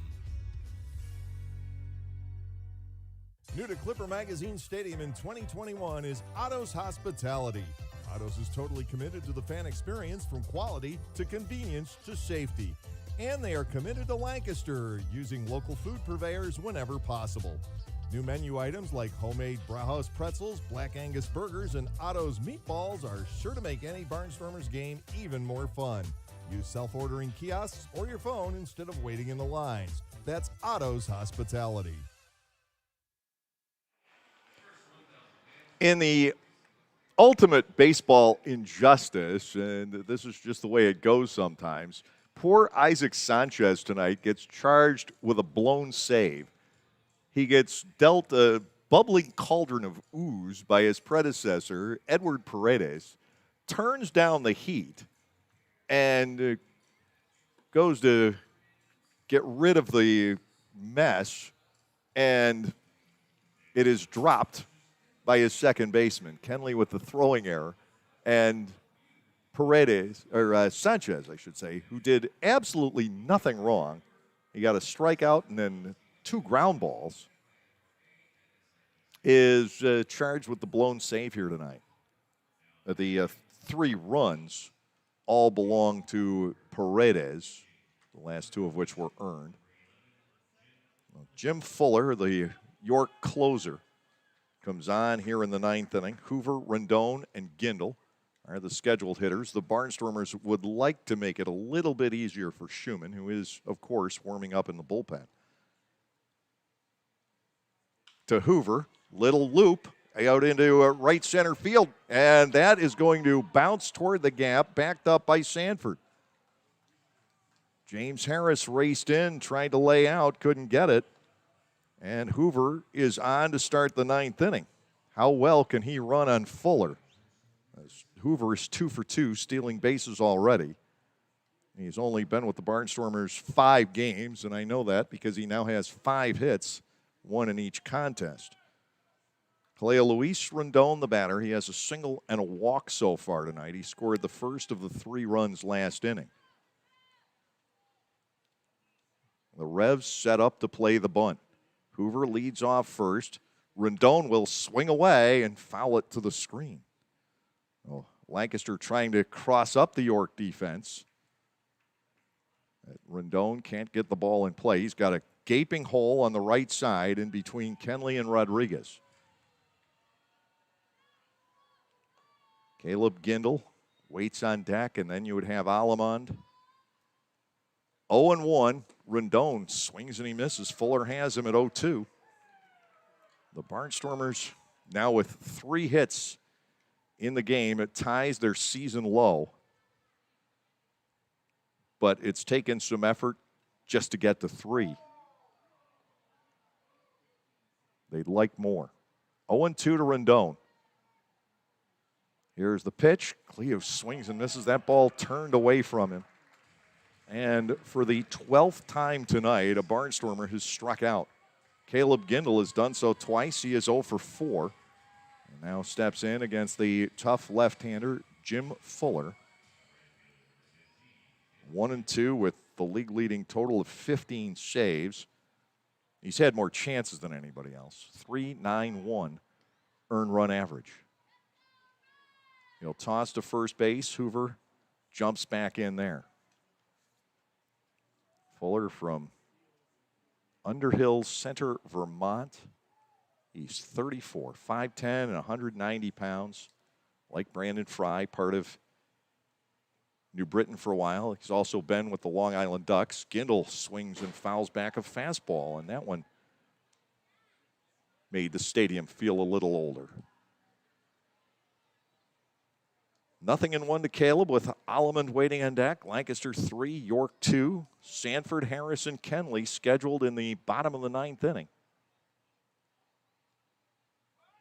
There goes Hoover. The pitch swung at and fouled into the screen, and Jake will have to put the brakes on and head back to first. 2 strikes to Gindel.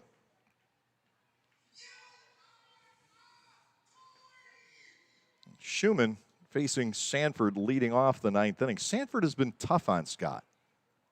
He's had a couple of base hits against Schumann.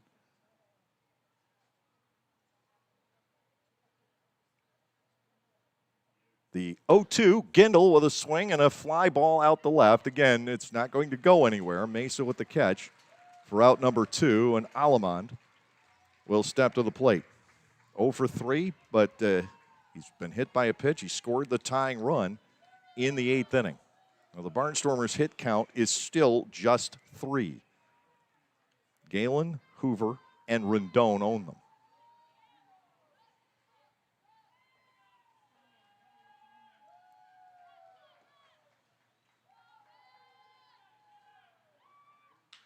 There's a swing and a fly ball hit pretty well to right center field. Racing back on it all the way back is James Harris, and the walls will not contain it. The fences are reachable tonight, and Allemond, for the 7th time this year, goes yard against the York Revolution, and he makes it a 5-2 ball game. Allemond, who launched the game winner in extra innings Sunday afternoon, takes this one from Fuller out to right field.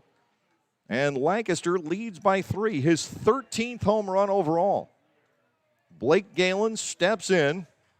Galen is 1 for 2. He doubled in the first run last inning. So the Barnstormers, who had failed to score for 7 innings tonight, have now erupted for 5 in the last 2 frames.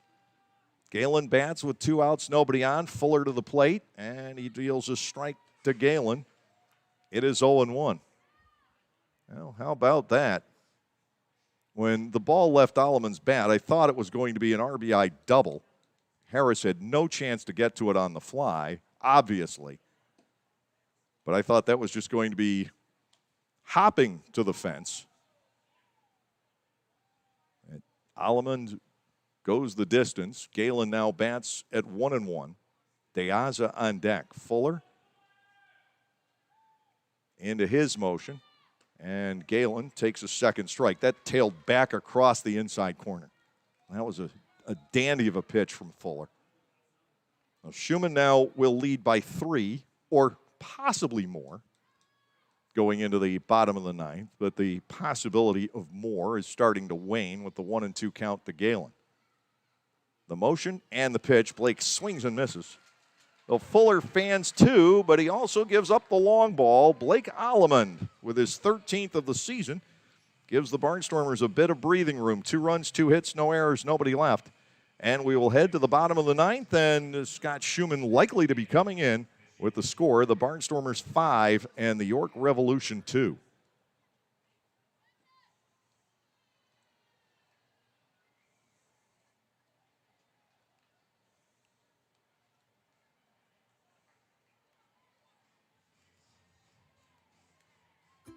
At Clipper Magazine Stadium, we have hot dogs and popcorn, peanuts, soda, and nachos. But what if, say, you are only 3 months old and mom wants to have a night out and watch the Barnstormers? Well, thanks to May Grant Obstetrics and Gynecology, the littlest of Stormer fans now have a place to go for dinner during the game. Tots can take mom to the Little Sluggers dugout behind Section 13 at the stadium for a comfortable private feeding experience. A brightly painted room with comfortable furniture and TVs tuned to the game, it is the perfect spot for baby and mom during a night at the ballpark. Come to the Lexus Golden Opportunity Sales Event for great deals on our full line of vehicles, each with our advanced standard safety technology like pedestrian detection. Lease the 2021 IS300 all-wheel drive for $379 a month for 36 months with $39.99 due at signing. See Bobby Rahal Lexus in Mechanicsburg or Lancaster County. Pre-collision system with pedestrian detection is not a substitute for safe and attentive driving practices. See owner's manual for additional limitations and details. Call 1-800-USA-LEXUS for important lease offer and pricing details. Not all customers will qualify. Offer valid in Lexus Eastern area only and ends August 2nd, 2021. It's hard to believe with this being August 10th, but Scott Schumann is getting his first save opportunity of the month. And part of the reason for that is the Barnstormers have been building too big of leads in the late innings for him, as was the case with the 6-run eighth on Saturday night against Southern Maryland when he was all ready to go. And 4-2 save opportunity became a 10-2 blowout. He's leading by 3 here, so save eligible, trying for his 11th of the season. Darian Sanford, James Harris, and Jack Kenley are the scheduled hitters as we go to the bottom of the 9th inning and over 3 hours once again into the ball game. Sanford, 1 for 3. He's lined to left. That was with the bases loaded. He's fouled out, and he is singled. He was caught stealing after that base hit back in the 7th inning, and that turned out to be big. Schumann ready to go. His first pitch is low, and ball 1 to Sanford.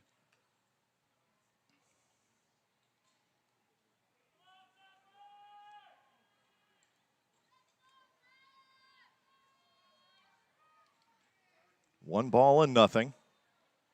Schumann comes back, and it is fouled away. And again, the stadium gets bruised. Sanford bats at a ball and a strike. Schumann wants to set him down. Even though the Barnstormers lead by 3, he can still be disruptive.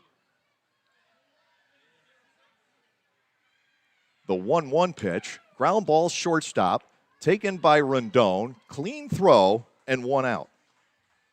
Sanford's retired. That turns the lineup over for York. James Harris will step in, 1 for 4.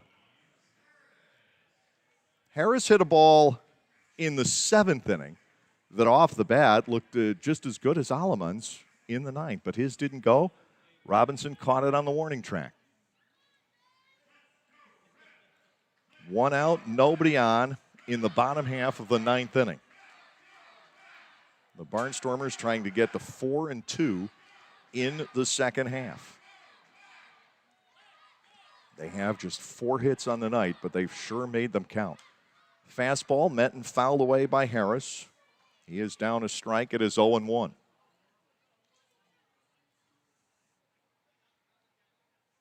The key play tonight, though, was the lone error of this game on either side. Jack Kenley, with the bases loaded, 2 outs in the 8th, made a low throw on a Ladarius Clark grounder. 2 runs scored. No balls and 1 strike to Harris. Fouled away once again. Schumann has him at 0-2.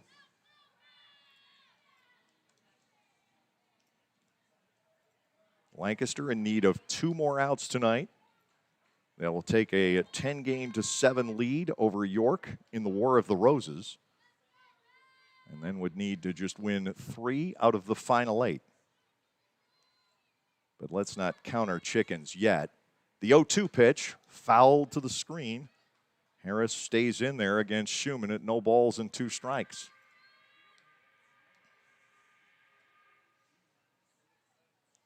Schumann getting up to full steam. He never starts off at 100% velocity. 0-2 on Harris. Here's the pitch, and the bottom fell out, a swing and a miss. Harris is gone on strikes. That's 9 for Lancaster pitching. 2 are out, and the second baseman, Kenley, will step in. He's 0 for 2 with a pair of walks. He scored a run on a wild pitch back in the 7th.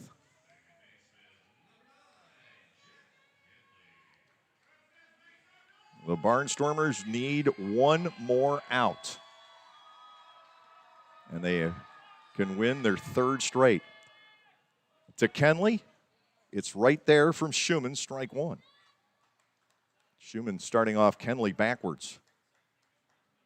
Melky Mesa's on deck, and then Nelly Rodriguez. So you want to get out of this as fast as possible. Schumann at 0-1. Kenley with a base hit into right field. So Schumann has to encounter Mesa, who has walked 3 times and flied to center.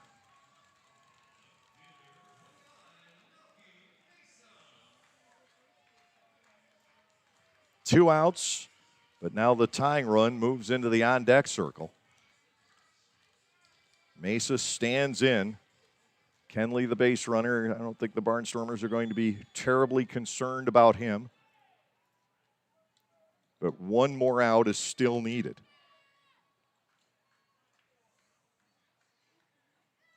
(5-2), Barnstormers leading, bottom of the 9th inning, as Mesa, who has ripped Lancaster pitching to shreds, stands in. A swing and a miss. Schumann came after him with the fastball. It's 0-1.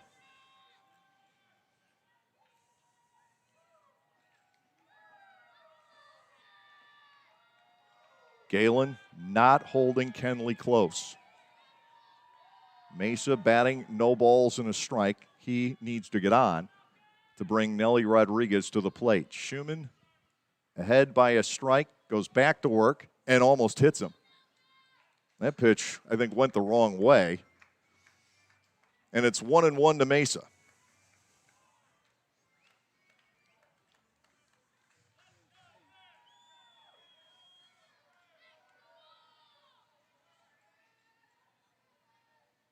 Kenley takes his lead.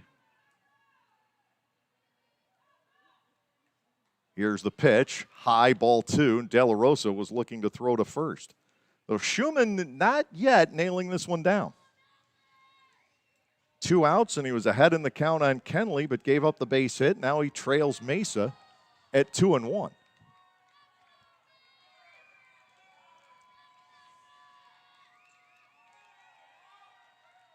Right-hander to the set, the pitch, sliced out to right field, hit well. Going back is Gindel, it's over his head. All of a sudden, the ball is traveling. Kenley to third, and its second is Mesa with a double, and Nelly Rodriguez will step in as the potential tying run. Alleman's ball fooled me. I didn't think that would go, and I thought that was the final out of the ball game when Mesa hit it. And it went over Gindel's head. It sailed on him. He thought he had it. And now Rodriguez will step in 1 for 3 with an RBI. Or at least it looked like Gindel thought that initially. And it just kept on going. So alarm bells with the tying run at the plate. Kenley at third, Mesa at second. Rodriguez with a chance to tie it up.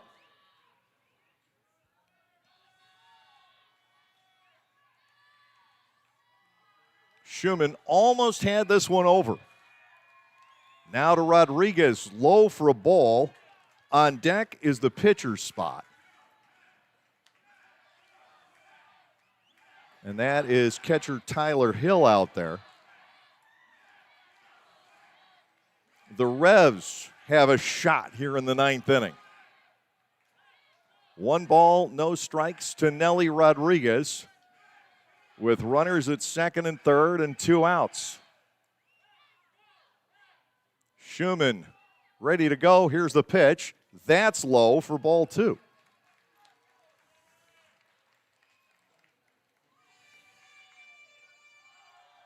He could be bringing the winning run to the plate here momentarily. 2 balls and no strikes to Nelly Rodriguez.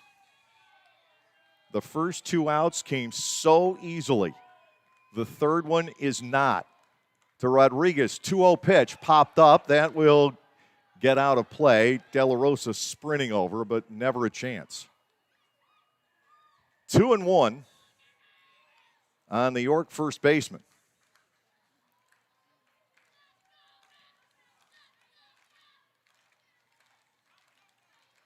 Save number 11 still has not taken place.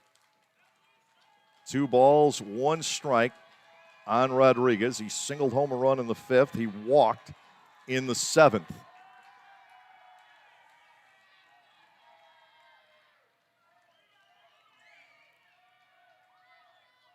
Here comes the 2-1. Breaking ball is there. And it's 2 balls and 2 strikes to Nelly Rodriguez. So what does De La Rosa call and Schumann agree to? You can't make a mistake with Rodriguez up there and the ball suddenly carrying. 2 balls, 2 strikes to Nelly Rodriguez.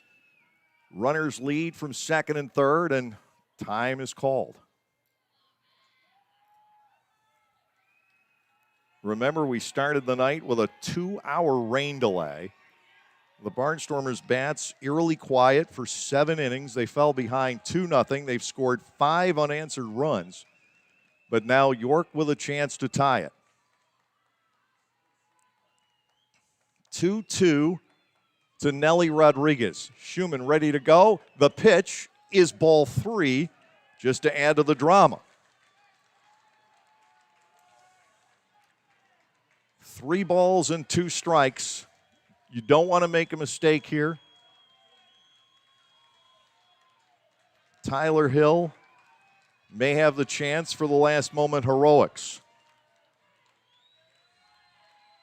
Rodriguez batting at 3-2. Schumann ready, the target set. Here's the payoff, and it's fouled to the screen. So the pressure continues. Lancaster trying to win for the 3rd straight time, but it just won't come easily. The last time the Barnstormers won 3 in a row was the sweep of West Virginia in late July. 3-2 to Nelly Rodriguez. Kenley off third, Mesa off second. Schumann is ready. Here's the payoff. He got him, a swing and a miss. Rodriguez is gone on strikes, and it was a little more dramatic than we're accustomed to. But Scott Schumann, at long last, gets his 11th save of the season. No runs, 2 hits, no errors, 2 men left on base. The Barnstormers have won 3 in a row. They go to 4-2 here in the second half. We'll be back to wrap up tonight's events in just a moment. Once again, the final, the Lancaster Barnstormers 5 and the York Revolution 2. Localflavor.com, local flavor. Localflavor.com, local flavor. Excuse me, are you saying localflavor.com? Oh, yeah, it's where I save big bucks on all kinds of things. Home improvement projects, dining out, family fun, electronics, jewelry, clothing. I even bought my wife a fancy spa package for half price. Half price?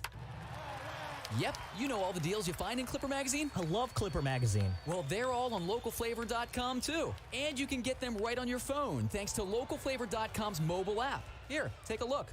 Well, this app is amazing. Look at all these restaurants, amusement parks, car washes, fitness centers. This is worth sharing about. Exactly. Localflavor.com online, the Local Flavor mobile app, and Clipper Magazine together. It's like a triple play. Do the cheer again. I'm in. Localflavor.com, local flavor. Come on, everybody! Localflavor.com, local flavor. Localflavor.com, local flavor. For the youth of our area, the Barnstormers are offering a wide variety of camps throughout the summer to teach everyone some tips on baseball and softball. Camps are offered to kids as young as 4 and as old as 12. Some even involve the parents. They run from June 15 all the way through August 28. For more information, go to LancasterBarnstormers.com and click on the Clinics tab. All presented by Orthopedic Associates of Lancaster.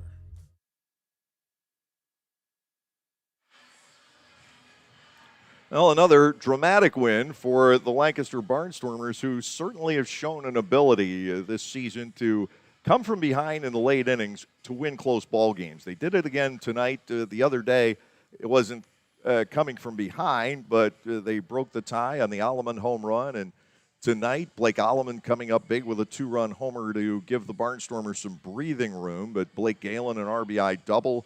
And the Barnstormers able to take advantage of the only defensive mistake either team made in this game to produce the tying and go-ahead runs in the 8th inning. The Barnstormers 5 runs tonight on only 4 hits with no errors, 7 left. York 2 runs on 8 hits with an error and 11 runners left on base. Donald Goodson with the win. He's 2-2 on the season. Hold goes to Gabriel Moya, his 7th. The save to Scott Schumann, his 11th. Edward Paredes is charged with the loss. He is 1-1. Amazingly, he gets a hold, and poor Isaac Sanchez is saddled with the blown save here tonight. We saw the 1 home run in the 9th inning. Blake Alleman, the 2-run blast, is 13th of the season, 7 at the expense of the York Revolution. They're arguably tired of Blake Alleman. 3 hours, 18 minutes, the time of the game tonight, 37-26 on hand here in York. It was Zach Smith and Eduardo Rivera on the hill tonight for their respective ball clubs, seeking some redemption from subpar starts last week. Rivera just getting his feet wet as a starter, and Smith just getting his feet wet as a professional. They both had a rough night at Clipper Magazine Stadium on separate nights last week. They collided tonight, and both pitched extremely well in the early going of this ball game. In fact, Rivera really never let up. He did walk 5, but kept those reasonably well scattered. He allowed just 1 hit in 6 innings of work. Smith got off to the great start. He retired the first 5 batters, struck out 3, got out of a bases-loaded jam later on in the 2nd inning. Got in some trouble in the 4th with back-to-back walks. Lennon Rodriguez then hit a BB at the feet of Jake Hoover. All you expect out of your third baseman there is knock it down and get an out, and Hoover won up that. He was able to make a clean pick on a short hop and start a very nifty 5-3 double play to get Smith out of the 4th inning. Then in the 5th, Zach ran into some issues. With 1 out, James Harris lined a base hit into right field. Smith then walked Jack Kenley and Melky Mesa in succession. Nelly Rodriguez punched a single into center field, driving in 1, and that was it for Zach Smith. He got rescued, however, by Garrett Granitz, who was able to come in and coax a double play ground ball out of Wellington Dotel to keep the deficit at 1. The Barnstormers still couldn't get anything going through 7 innings. Not only did Rivera shut them down, Brandon Fry did also. The lefty came on and struck out the side in the top of the 7th inning. And York came out and put a 2nd run on the board in the bottom of the 7th inning. It was a false start to the inning. Darian Sanford led off with a base hit, but was thrown out stealing by Anderson De La Rosa, who nabbed 2 tonight. Then with 2 outs in the inning, Kenley, Mesa, and Rodriguez all drew consecutive walks. And with J.C. Encarnacion at the plate in the midst of a strikeout, Goodson threw 1 past De La Rosa for a wild pitch, allowing a 2nd run to score. The Barnstormers went to work in the 8th inning, and it didn't look like too much in the beginning. Cleo Luis Rondon drew a 4-pitch walk. That often can lead to good things, but Caleb Gindel struck out. Then Blake Alleman was behind in the count, if I remember correctly. He was hit by a pitch, though, and that brought Blake Galen to the plate, and Galen was able to fight the left-hander Edward Paredes and eventually line a double inside the third base bag down into the corner. And that set the stage for what was kind of a miraculous result of the inning. It did score 1. The Barnstormers, after Alejandro De Aza was hit by a pitch to reload the bases, couldn't get anything seemingly done against Isaac Sanchez. Sanchez struck out Trayvon Robinson, and then Ladarius Clark went from 2-0 to 2-2, but he did put the ball in play, hit a bouncer to second, looked like an easy end of the inning, but for some inexplicable reason, Jack Kenley made a low throw to Nelly Rodriguez. Rodriguez couldn't scoop it out. And with the Barnstormers, of course, coming all the way with 2 outs, 2 runs scored as this attempted scoop got knocked out toward right field. And all of a sudden, Alleman and Galen were across. The Barnstormers were up 3-2 in the 9th inning. Jake Hoover led off with a bloop single into right center. And 2 outs later, Blake Allemond went deep over the boards toward right center field. His 13th home run of the year. The Barnstormers were up by a score of 5-2. And then Scott Schumann came on in the 9th. It looked like he was going to breeze through it, got the first 2 outs, and was ahead of Jack Kenley at no balls and a strike. But Kenley was able to tear into a pitch and ground a single into right field. Melky Mesa then took advantage of suddenly favorable air currents out to right field, and he doubled over Caleb Gindle's head. Runners were at second and third with 2 outs, bringing on Schumann against Nelly Rodriguez, who's a great hitter here in the Atlantic League. And Schumann went to 3 balls and 2 strikes and then won by striking out Rodriguez for the final out of the game and Scott's 11th save of the season. Take a look at what else is going on tonight around the world of Atlantic League baseball. They were scheduled to play a doubleheader at Long Island. The Ducks won the first game 6-5, and according to the standings, that was a second-half game. And the first-half game still needs to be made up. That got rained out. The West Virginia Power beat the Gastonia Honey Hunters 6-3, so West Virginia is now 5-1 to start the second half. And Lexington rallied to defeat High Point by the score of 7-5. So the end result of tonight, and not only do the Barnstormers maintain a hold on first place here early in the second half with a record of 4-2, but when you look at the wild card standings and or the overall standings in the Atlantic League this season, the Barnstormers have now passed Southern Maryland. Southern Maryland is 32-32, and they've passed High Point. High Point is 33-33. So it gives the Barnstormers, with a lot of baseball left, 54 games to go, a very minor inside track should a wild card spot be open. The Barnstormers now have the 3rd best overall record in the Atlantic League behind the 2 first-half champions, the Long Island Ducks and the Lexington Legends. So the Barnstormers right now in as good a shape as they've been all year.